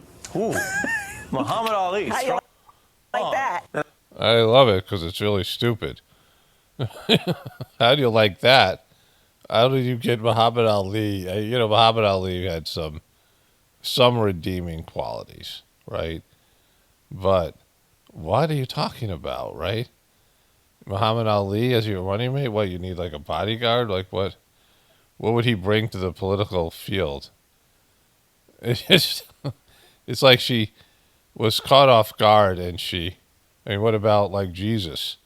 I mean, like in terms of, possibility of anybody, like in history, she picks Muhammad Ali. Being Team USA, it is about representing our nation. You are, as you are every day on and off the court, ambassadors for who we are as a country. You represent leaders in every walk of life. And for you to go to Paris and bring back that gold is just another example of your excellence, your teamwork. Yeah, what if they don't bring back the gold? I mean, they might not. There's a possibility that they could lose. European players have gotten better, and it's a different game. And they're not really a team. They're just a bunch of all-stars that are put together quickly. These other guys play together all the time. They're favored to win. What if they don't win, right? Your compassion and your commitment. So I just wanted to come by to remind you that our nation is cheering you on. We are so proud of you. Beat Canada and bring back that gold. Congratulations on the Well, Canada. Why Canada? Canada has got a quality team, but they're not there's lots of quality. There are a lot of NBA players now. Almost every team has multiple NBA players. Thank you so much. I appreciate the letter you're sending. Amazing. How you doing? Good. Nice to meet you. You gonna leave us hanging? Yeah, we flicking up. Hey, appreciate it. Yeah, come on. Come on, Chef. All right. Make sure we get too close to your services. Being Team USA. So there's that. So I got this this audio that I did last night, and then I'm going to, yesterday, and then I'm going to do the Olympic thing right after that. Okay, so I meant to say this, I think my last video or the video before it, and maybe I did and I don't remember, which is definitely a possibility. I definitely said to my wife, and I need to say this over and over again, and it's something I don't remember ever hearing, but I can't believe somebody else hasn't said these exact same words, and maybe they've had, right? Or at least the sentiment. And this is especially for now, but it's pretty much all the time. Voting is like choosing the person or group of people that's going to rob you for the next 4 years. And so for these two particular candidates, Kamala and Trump, now Kamala I don't want to win because I don't want her to win, personally. Like, I don't want her doing a victory dance. I don't want her celebrating. I don't want the people on Morning Joe or Rachel Maddow doing a victory lap, and I don't want to hear Kamala's cackle and have all these happy liberals and Democrats, just for the win itself, the glory of winning, right? Which would mean so much for her. She doesn't deserve it in any real sphere of, in any real sphere. In any, in terms of her, what she's produced, she's really unlikable. So I just don't want her to personally win. But Trump is, I have Trump fatigue. And Trump was my favorite president in the show ever. This first term, his first 3 years. And the good thing he did is he didn't create more wars.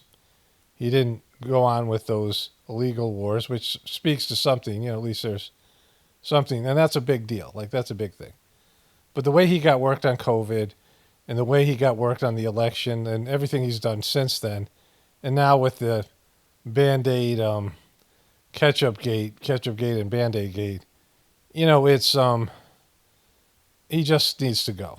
I got a bunch of more Trump comments, and I'm going to read them later in my next video. But one person said, I didn't copy the comment, but the person's like, how do I believe that Trump was, this was fake when all these people have been trying to persecute for him for years?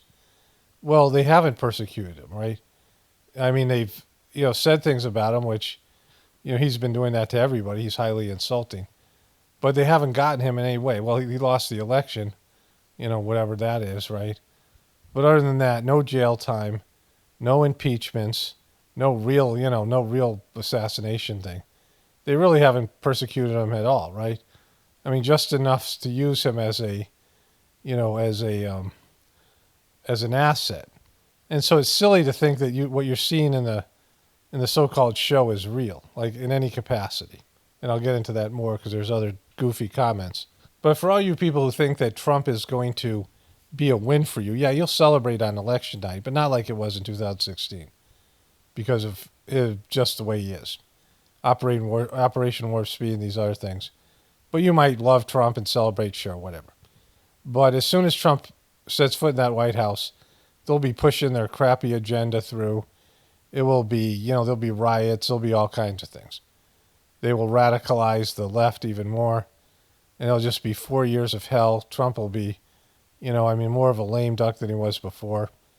And whatever he ends up doing personally, whatever they give him, he'll sell you out for, $1 billion or whatever in assets and investments or whatever he is, right? Like, he doesn't, care about any of you. So, like, he's not going to stand up for you. And even if he was, it wouldn't matter because he's handled and controlled, and he's not really, the president isn't the most powerful position. We all know that. And so the next 4 years of a Trump presidency will be way worse than the first 4 years. And it's kind of like one of your divorced friends bitching about their exes all the time, to the point where you're like, you just stop, right? Will you stop doing that? Like, I can't talk to you. Just move on. And so, like, Trump is just, he's got to go. It's just a bad marriage. It's it's an icky divorce. And whatever happens afterwards in terms of the division.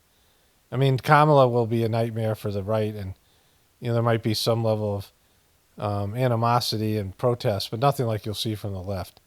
They'll revive the BLM and Antifa stuff, and it will just be, again, Trump isn't going to do anything. He's not going to pass anything. He's not going to support you. There'll be even more censorship. And it'll just be like a, really dark time. And Trump himself is, hell-bent on revenge. It'll just be constant conflict and drama. I mean, with Kamala, yeah, there'll be that too, but not like it is now. So for me, like, I don't really have a, I'm not going to root for either person, and I'm not, I just can't have any kind of stake in the outcome because, I know it's going to be a nightmare either way, and I know what's happening in terms of the collapse of our system. So, all of that, right? It's like if you were in high school and they had a class president and you didn't like or know any of the people who were running or didn't care about them or disliked them, and they're asking you for your vote, just because they want to win, but there's no, and there's nothing in it for you, right? Like, it doesn't matter who's class president. And so you're doing it for somebody else. Your vote is just entirely for the person you voted for, right? It's just like a popularity contest that means nothing to you. And so for me, I'm not rooting for or, lobbying or doing any of these things for either of the people because I'm not participating in that end of it. And if Kamala wins, again, it's kind of a nightmare scenario. She's the person I would least want to win out of any of the people. Not that I want Trump more. That's, not a distinction here is her as a person.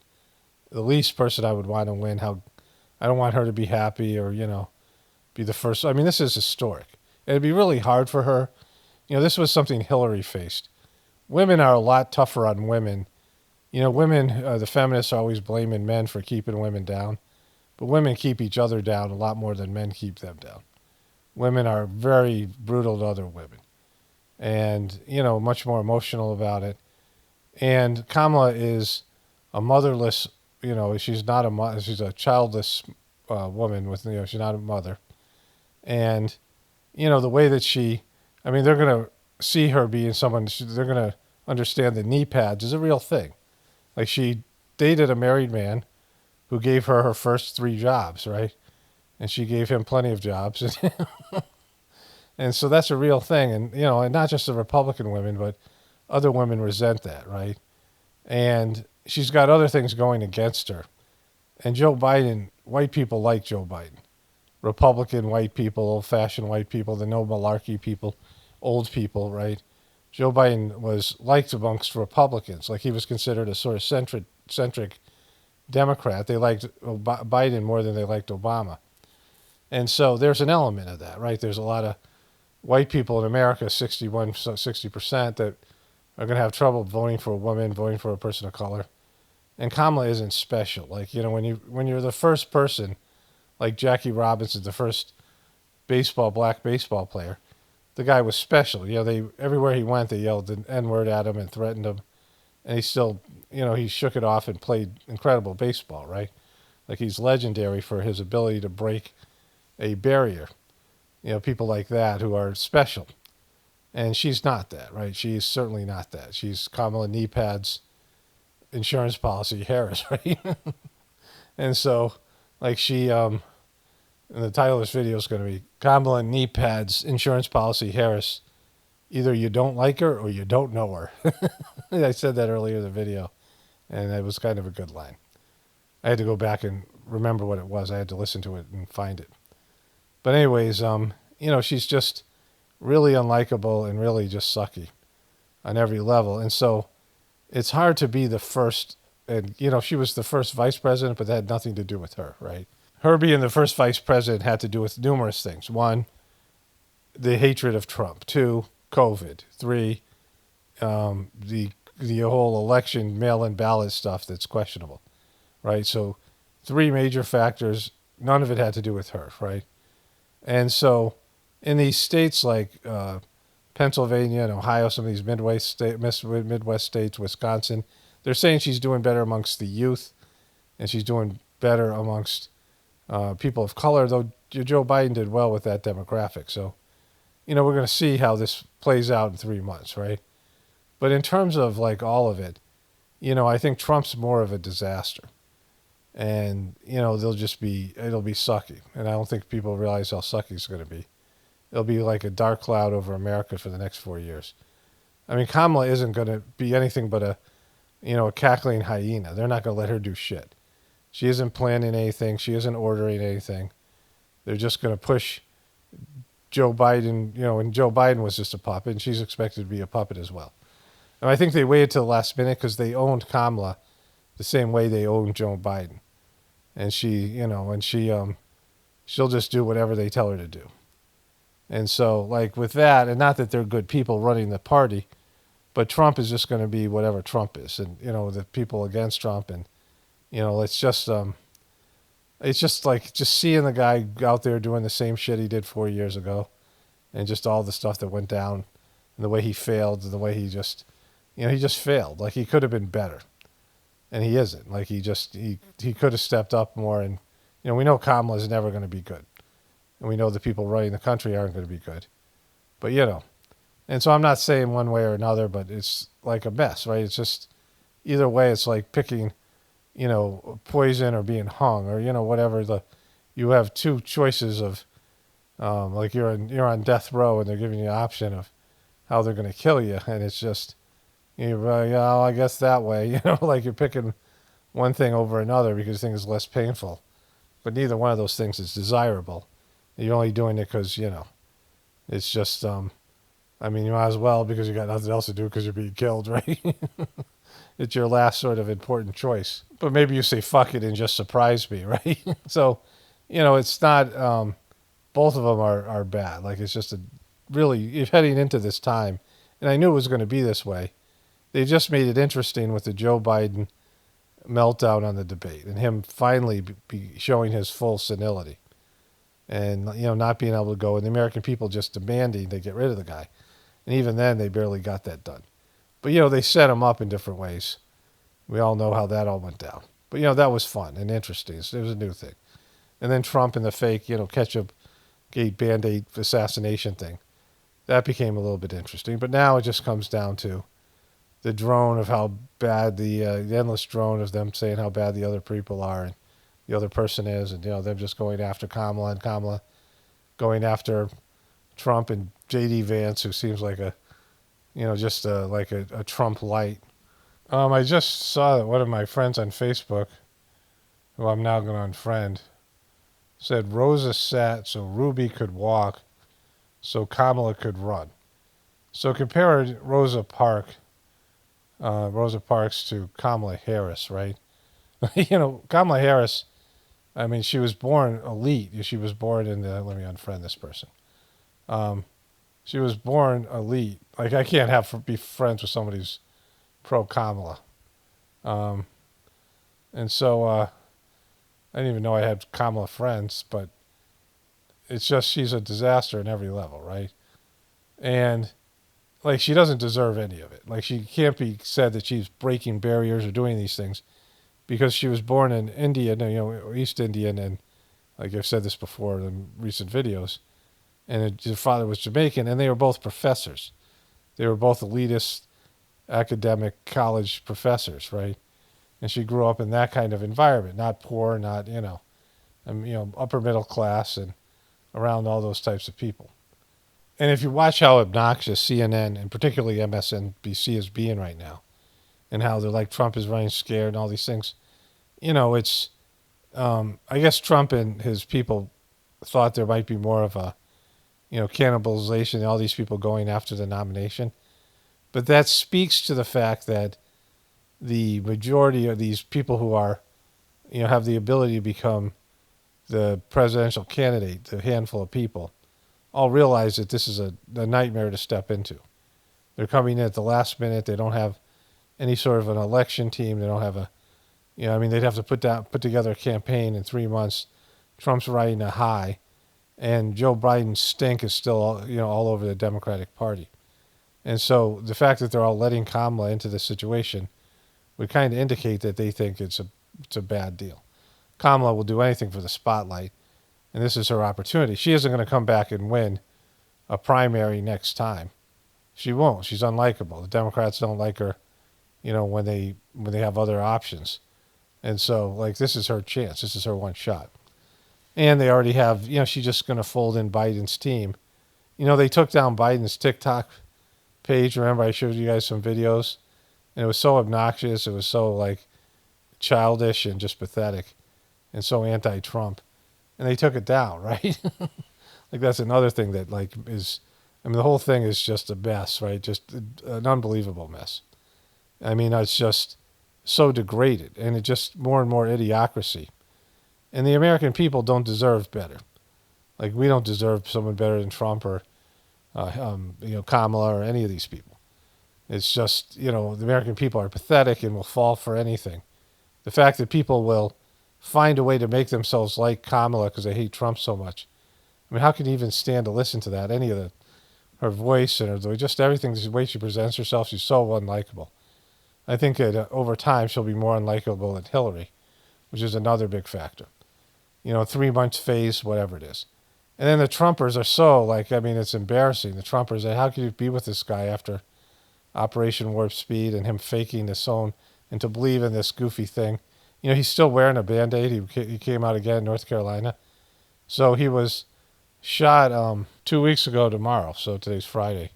It'll be Saturday. It'll be 2-week anniversary of Trump getting shot. And he had, a non-existent cut that didn't need stitches, and the blood was already dry. And, he said it was gushing blood, but there was no blood. And with no stitches, he's still wearing a Band-Aid 2 weeks later. When in your life have you had that kind of a cut, right? And regardless of whether it's from a bullet or not, a cut's a cut. A wound is a wound. At what point do you say, all right, I can take the Band-Aid off now because there's no stitches. There's nothing there. It's healed. It doesn't take 2 weeks for a little minor cut to heal, right? It's 2 weeks. I mean, you can have major surgery and you're pretty much, this stuff's already, the wounds, the incisions, the things, are pretty well healed, right? You still have stitches and things like that, something major surgery, but this isn't that at all. In an area that, it's also, you can pop your stitches and you can pop the cut open. Like when you have a cut on your knee and you bend your knee and, it opens up the scab. That doesn't happen on your ear. There's zero reason for him to have a Band-Aid a week after, even days after he was allegedly shot. And I'll get into that. Come back to that because he'll still probably have the Band-Aid on tomorrow or whenever I start making the next video. This video is probably going up Saturday, maybe even after that. I don't know because this other video I just put up today. Yeah, so that was before the Olympic thing. So this is the Horsemen of the Apocalypse, which we'll get into in a moment. But it starts off here. There was a famous soccer player named Zinedine Zidane or something like this. And I remember the guy, I watched either the World Cup or the Olympics. I'm not sure which. But this guy headbutted somebody, right? He was a famous French soccer player. They were one of the favored teams that year. They had a really good team, and he was their best player. And the guy baited him into headbutting the guy. So here's the guy here. I started typing in Zidane or Zidane. I don't know what are these words. Zidane. His name is Zinedine. And that's his first name. His second name is Zdanes. And I started typing his name in, and they immediately said headbutt. This is from the 2006 FIFA World Cup. I have no idea why I watched this. I'm not a soccer fan. I don't even know if I had cable. I don't even know where I was or what I was doing.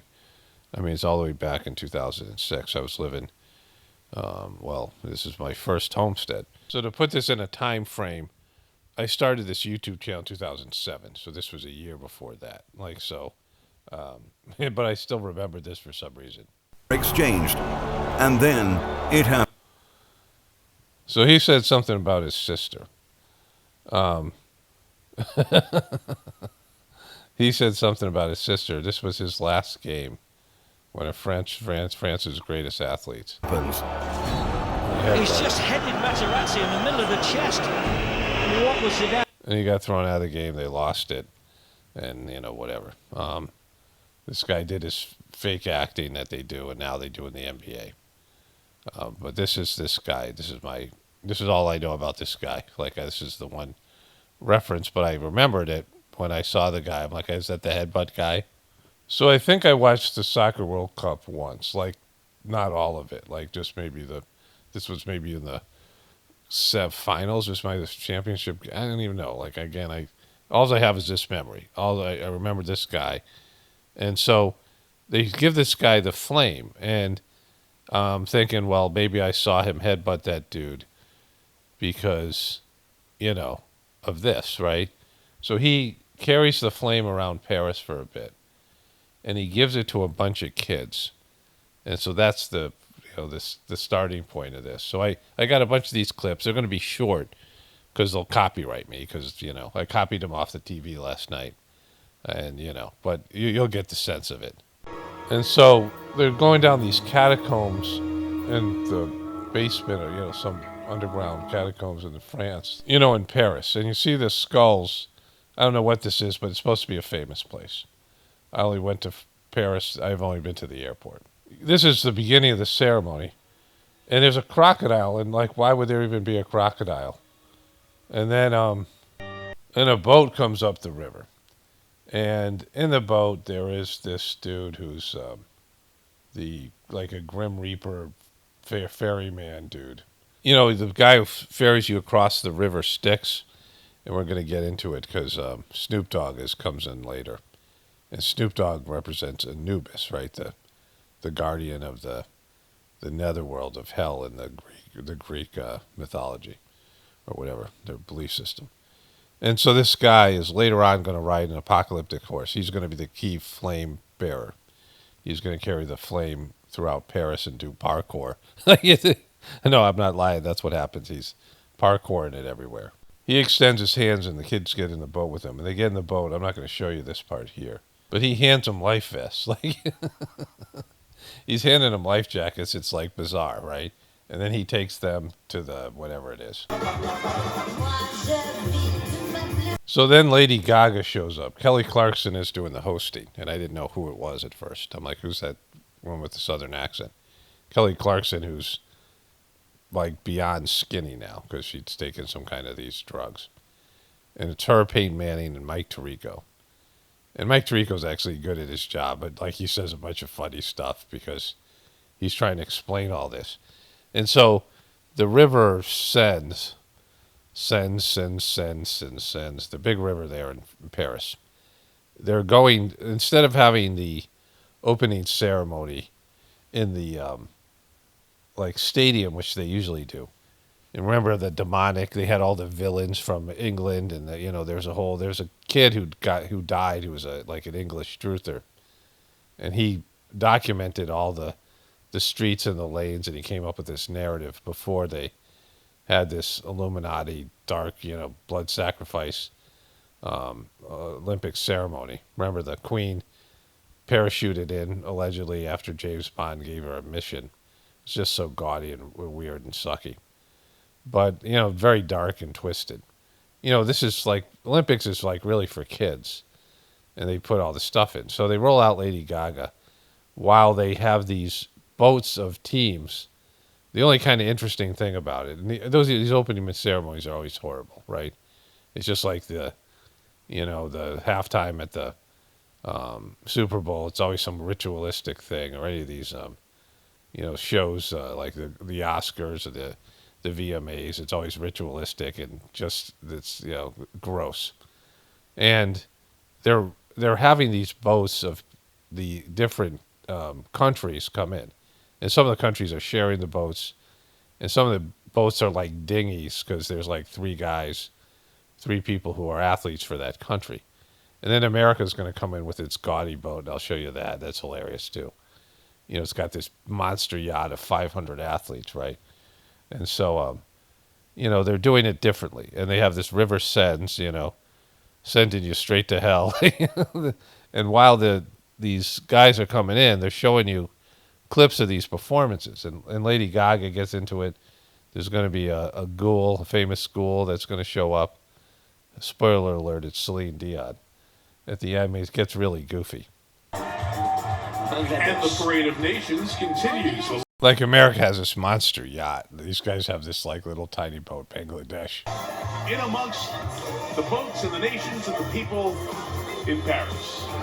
Okay, so there's some dancers there, and this apocalyptic guy, one of the horsemen of the apocalypse, is running through the streets of Paris, and they're going to show you bits and pieces of that. But this is also the gayest thing I've ever seen in my life. It is just so, it speaks for itself here.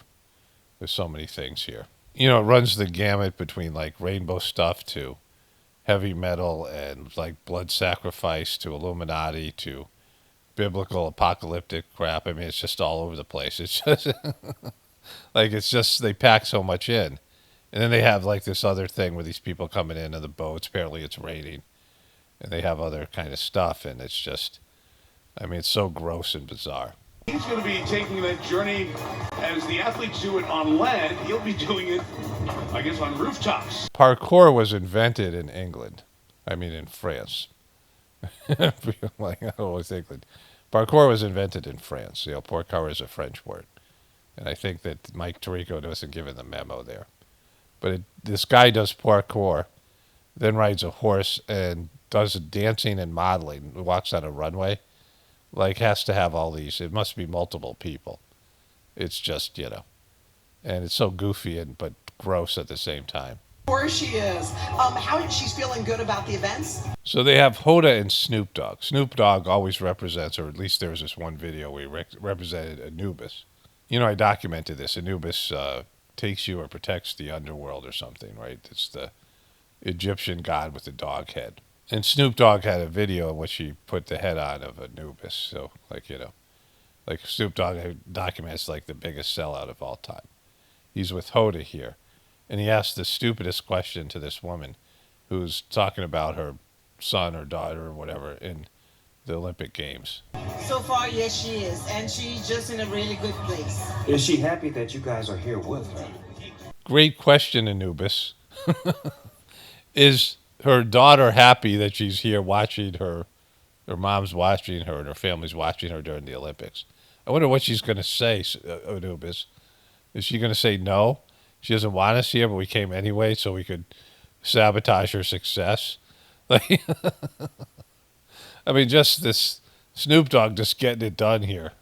On Saturday night, but he just said how... Peyton Manning as this apocalyptic figure runs through this, you know, does parkour through the rooftops of Paris. That is so cool. Oh. That's Kelly Clarkson having an orgasm as the apocalyptic figure, the apocalyptic horseman, goes on a zip line over the Seine River. Then he goes back to jumping around, more parkour here. So there's a dude doing ballet wearing a dress.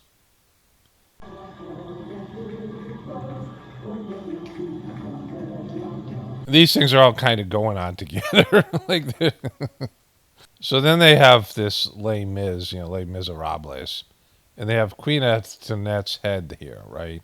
Which becomes a big part of the whole thing. During the French Revolution, they got rid of their royalty and Queen Antoinette, and they beheaded her. I kind of know that. I don't even know if that's true, what I just said. But they're talking about it here. So this is supposed to be a big moment about France becoming liberated, right? So there's a tie into the... it was just the third master of the Sagemark system. I'm going to cover this in a voiceover at the end of it. His birthday was the 24th of July, and there's a gathering, and there's a whole thing. And he gave a talk while I was in France years ago, and I had the tape of it.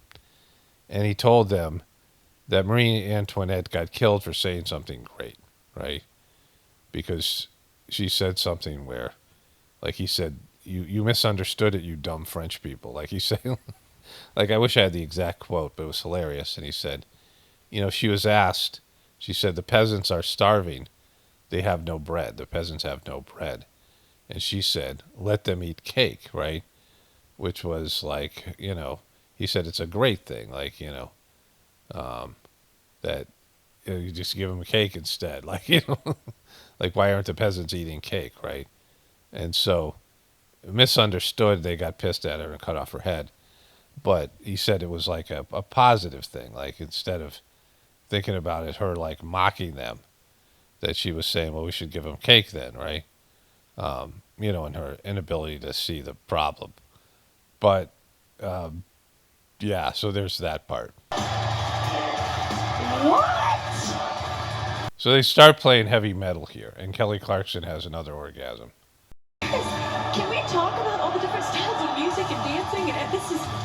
Kelly Clarkson's blown away by the French heavy metal. They go from very flamboyant kind of dancing to the Les Mis and the beheaded queen, Marie Antoinette, and then heavy metal. Incredible! You mean we don't mix Les Mis with heavy metal every day? Yes, we do! Yes, you are incredible here. And then gets really demonic with the flames here. And then there's going to be blood. It's called Liberty. And there's a Marie Antoinette holding her head in every window, like in the top row. So she's in these windows with the flame coming out and the revolution, this woman, the ship. And then they have blood pouring out of the windows as they blast this heavy metal. You know, just a mess. Meet shall meet. And then it goes straight to this book rainbow thing. It's books and rainbows. And these things are kind of independent of each other, these various like rainbow sequences. They're in a library here, and she's singing outside. So they're in this library, and then they're going to go outside. There's going to be a couple of dudes kissing. And just keep in mind, there's a lot of very conservative countries, Arab countries here, Muslim countries, you know, very conservative, India, countries like that, very religious. And this is, you know, very, this is more liberal and more woke and more whatever than you're going to see in America, right? And so they're really pushing this, and you can see the differences in what's going on in France, how much farther they're, you know, ahead of America in this sort of liberal movement. And so those guys were just kissing. This is the feed that's coming from France. Like, this is an NBC's coverage. Like, they're just, you know, they're commenting on this parade, right? And, you know, it's, there's all these countries, like I said, they're very conservative, have different views. They're not as, you know, so-called progressive as these Western countries of Europe and America. Oh, we are uninvited. That's cut off there, but Kelly Clarkson says we are uninvited to go in behind closed doors with that dude.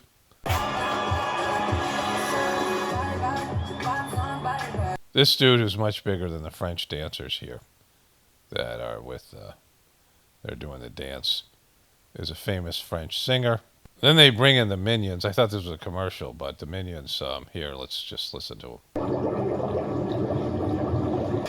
The Minions from Despicable Me, that's produced by Illumination and their animation studios right here in Paris. So Illumination Studios is in Paris, and they just dubbed the thing in English, right? I thought this was a, you know, American production company. So there's this Illuminati, Illumination. They have all these one-eyed creatures, and I've talked about Gru, and they had Pyramid, and the Despicable Me, and the human baby sacrifice. You know, there's a kid goes into the, I think it's called an Iron Maiden, and the kid goes into it. It's got an owl as a head, like from Bohemian Grove.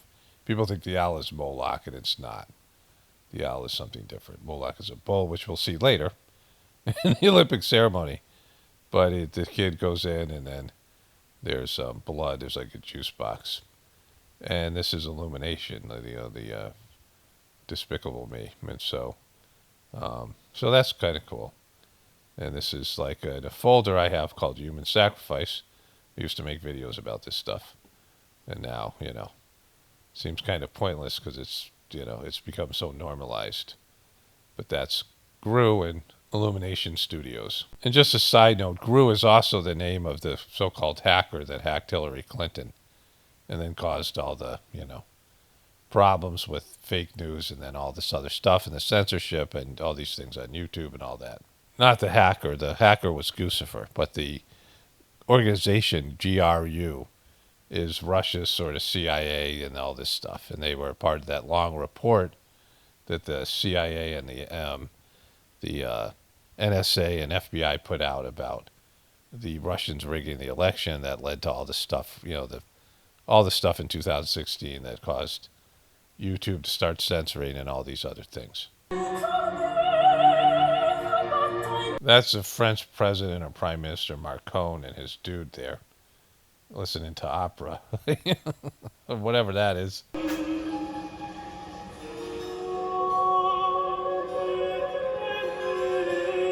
So then it transitions to this weird meme who is mime.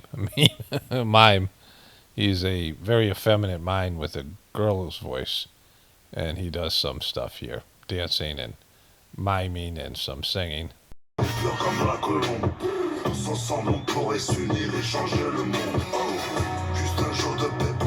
So this is a French rapper, and it's funny because when I was in India, my son hung out with this French kid, And I don't really know that much about the French culture.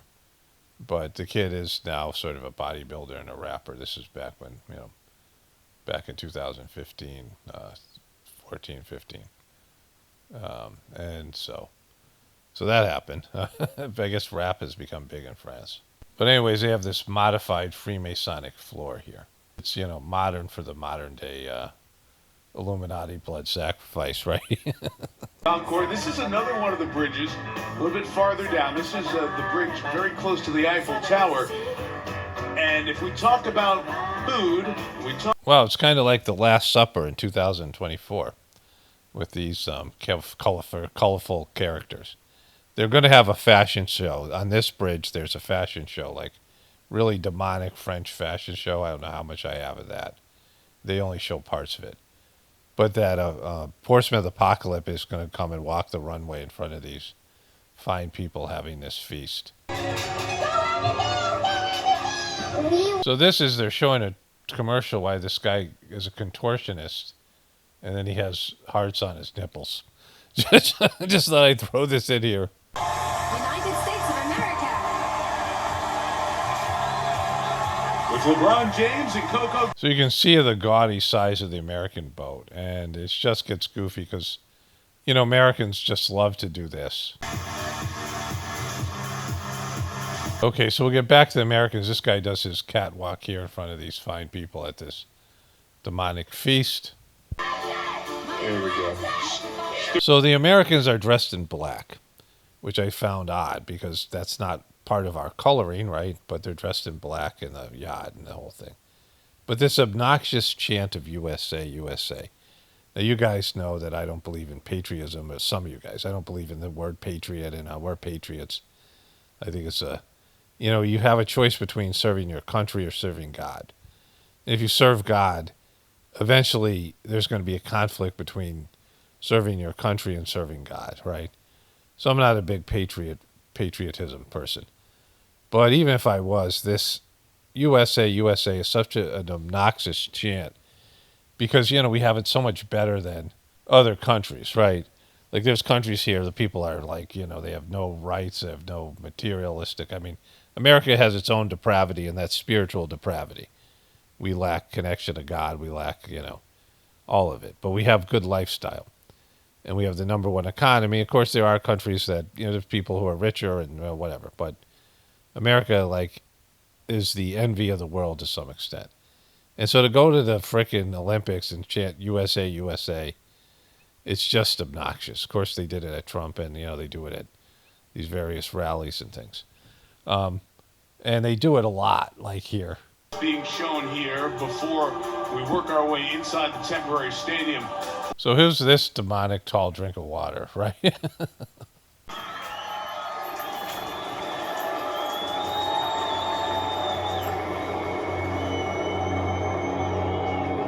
So this dark, it's so dark there, so demonic, but this is, they're about to sing this John Lennon song, Imagine, which is, I guess, a part of the Olympics now every year. And of course, Imagine there's no heaven, and there's a whole thing. The Christians get upset about that song. And now they take it to another sort of, it's another level of darkness here. So, I started watching this, and I just didn't like it, obviously. And so, I mean, what is there to like? But I saw, okay, this is really going to go south.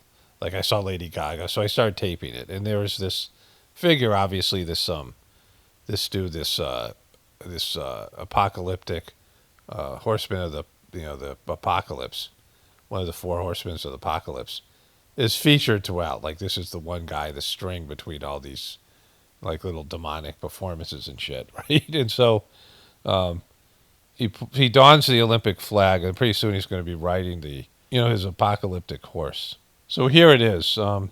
He comes in this apocalyptic horse, and Mike Tirico has the balls to say that the horse represents the Olympic spirit, right?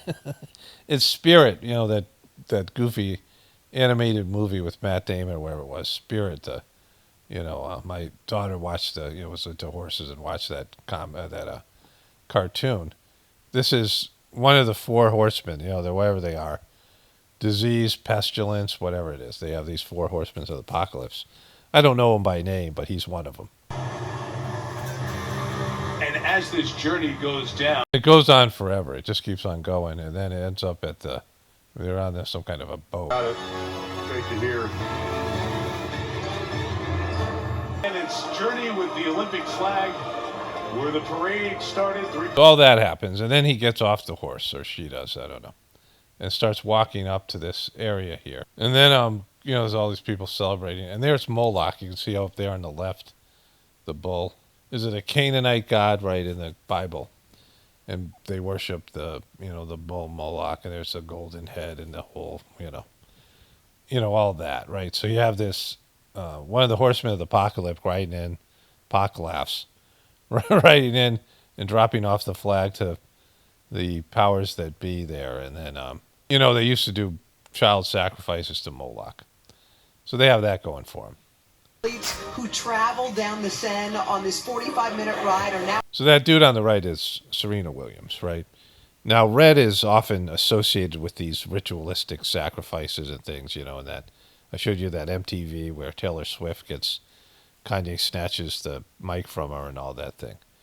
And red is often the color associated with these Illuminati blood sacrifices for obvious reasons. That pyramid that rises up in the middle of the Louvre. Again, I haven't been to France, but there's, the Louvre, which is some famous art museum where the Mona Lisa is and where they shot Dan Brown's original Da Vinci Code, right? But they have all this symbolism here, and I'm probably missing a bunch of it. Like, I barely watched this thing.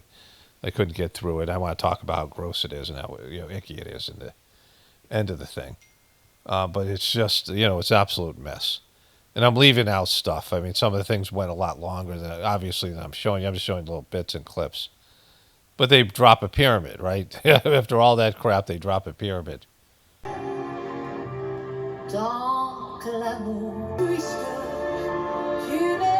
So at the end of this thing, they roll out this ghoul. Remember, this ghoul has stiff person syndrome. This is one of the original ghouls, her and Pete Davidson. When I revived the term ghoul, because I looked at them like, wow, they're like ghouls, right? And she then had stiff person syndrome, confirming that she was a ghoul and couldn't sing anymore. They're making some kind of documentary film, and this is going to be a part of it, of course. And she's Canadian, but has some connection. She's, French-Canadian. And she sings in French and, just ghouling it up. It's this moment of triumph, right? She had that very weird Illuminati non-gender clothing line called New, which was really weird and creepy. And I started covering her then when that's when she went full ghoul.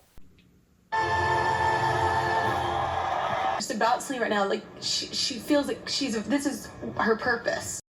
So let me just wrap this MNFN thing up. So it's just so gross. And, like I said, if you guys are aware, some of you guys are coming back to my channel, things like this. But I've done the Sajmarg meditation for years. It transformed my life. And, it is a change agent. And there's a Sajmarg meditation. There's a transmission given, this divine energy.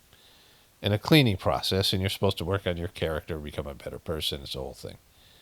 And it transformed me. It's been, I went from a very incompetent, low-functioning, underachieving person to, what to this that's here, right? And I documented this in the Journey series. And this, the third master of the system, Master Chargy, was a wonderful service-oriented person who was just like great at everything. And he'd go from one country to another, and he would just give these talks that were very specific to the, culture and the thing that was going on there. He would just nail these, these different places all around the world where he would say these things that were just, they were kind of critical, but they were true, right? And each place there was different things he would say. America, he always talked about, if everything has two sides of the coin. So if you want pleasure, you're going to have pain. And America was Americans are avoiding pain and just seeking pleasure and, like all countries, but specific for America. And there's a consequence because the pain bank, you have this bank of pain that is there from, every time you have pleasure, there's pain. You get drunk, you have a hangover, right? You indulge and there's consequences, right? to your indulgences. But anyways, he was just great. And his successor, this guy, Kamlesh Patel Daji, who was a pharmacist from America, who I knew as a spiritual person back when he was just a practitioner, but he became master, and he's just shit the bed. I would call it like he's turned it into a cult, but he's so dumb and so incompetent that he started this thing called Heartfulness, which was, a sort of a more user-friendly part of the Sajmark system. And he's just corrupted it in such, dramatic fashion. And he's tried to cancel his master's, Charji's, birthday gatherings that happen every year. His birthday is July 24th. He's a Leo, a lion. And, they're 23rd, 24th, and 25th usually is the celebration. And he pretended to get a message, like a channeled message from the second master of the system saying, cancel the two middle masters' birthday. There's 4 of them, right?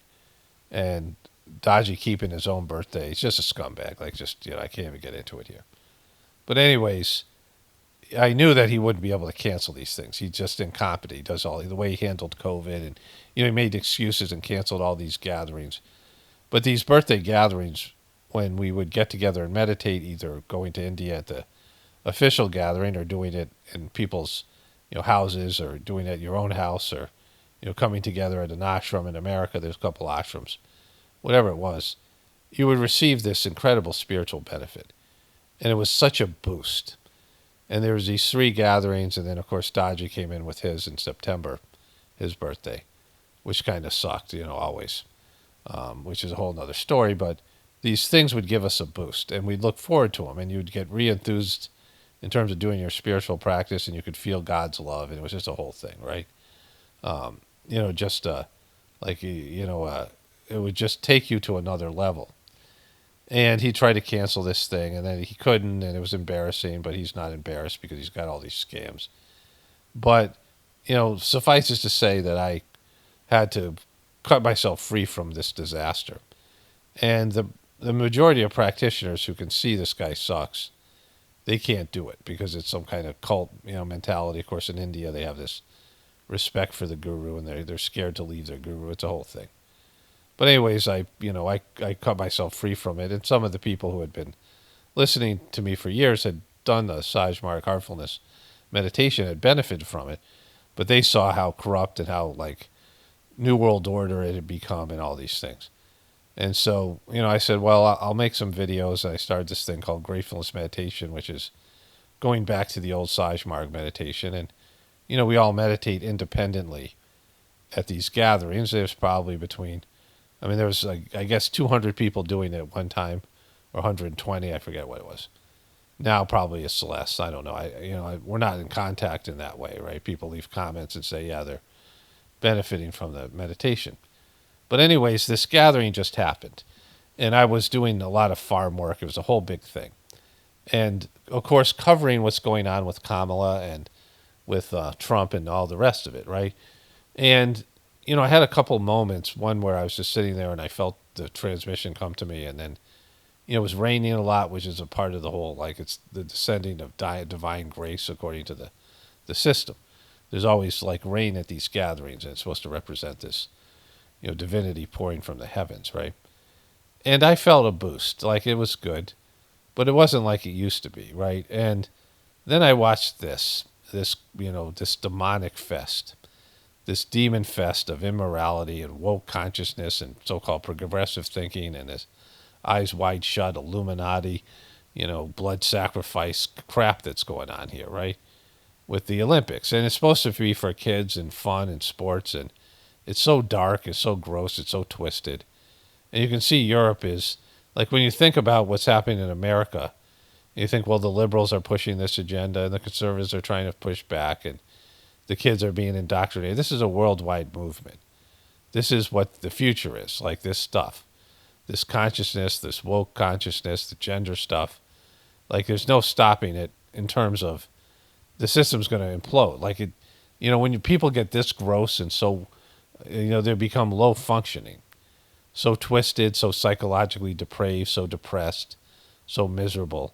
the richest people, the decadent people, and the so-called elite, I call the controllers, they're miserable people. They can't function. They need servants. I mean, they can't do the kind of work you need to do to survive. They can't grow food. They can't, go do things, that would cook. They can't, some of these people, I mean, they have these elite royal families have people who dress them. They have people called dressers, right? If you ever seen those shows like Downton Abbey, they'd have somebody who would put on their clothes, right?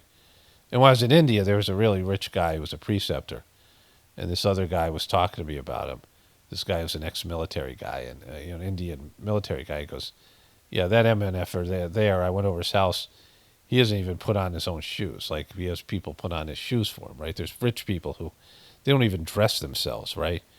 Like they can't even do basic bodily functions. They probably have somebody brush their teeth, and so these people can't even, do the mundane tasks that you need to do to survive. Never mind live as a natural human being, as a farmer, a homesteader, and part of a village-based community and things. That that's how people live for thousands of years. But every once in a while, there's a civilization that becomes more and more technically efficient, and the people get weaker and weaker and more entitled.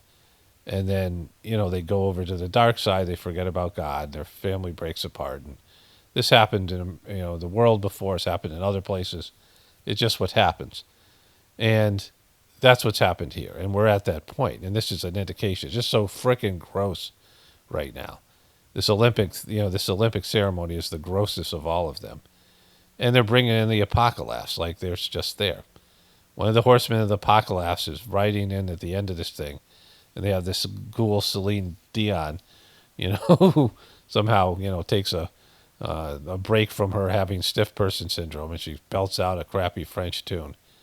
And it's just gross. It's just, it's the end of it's hard to breathe with how heavy it is right now, with the collapse and the impending collapse, and how stupid everything is, how fake everything is. The Trump, the fake shooting, and Kamala Harris. I mean, just he's not listenable. This whole thing is just so gross. It's just, we were in this is like Sodom and Gomorrah stuff from the Bible, right?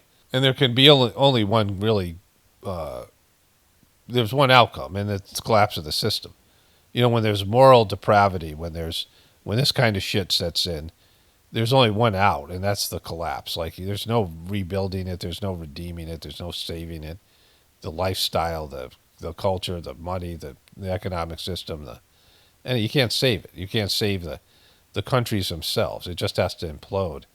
And that's what's going to happen. Whatever form it takes, nuclear war or some sort of natural disaster, or just, the economic collapse. I mean, there's all these different ways. The energy system failing, hacking. I mean, whatever it is. All of those things. Maybe it's all of those things. But either way, it's got to end. Like, this shows you it's got to end.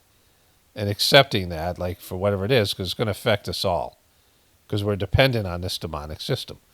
And, we want to say that we're better than it, but this is part of it. Like, this is not an anomaly or an aberration. This is a part of the demonic system. Like, this is it. This is, this is the dark side of the system.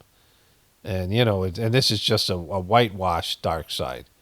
Like, there's stuff going on behind closed doors. And, the ultimate goal in this system is to become rich and famous. And this is what rich and famous people believe in and do in the modeling industry and the fashion industry and the Hollywood and the all these cultural things and politics, and they're all twisted people that do twisted things, and they do like human sacrifices and these sexual rituals, and they bring kids into it, and the whole thing. It's just, this is what they do, right? And this is what the system, when you reach the top of the system, this is what it is, the top of the pyramid. This is the epitome of this system. The people who really are successful and good at this system, the people who have won, this is what they have. This is what they're about, right? And so, there it is. It's there for everyone to see. All right, so I'm going to get this video up. Hopefully there's no copyright issues. If there is, I'm going to have to separate these two videos and put them both up on the same day, which is, I don't want to do that because it totally fucks me in terms of the channel. But whatever. We'll see what happens. Only spirituality will save this world. It's Paramano, definitely pointing to the Apocalaughs and the Ascension. Everyone have a blessed day and be grateful.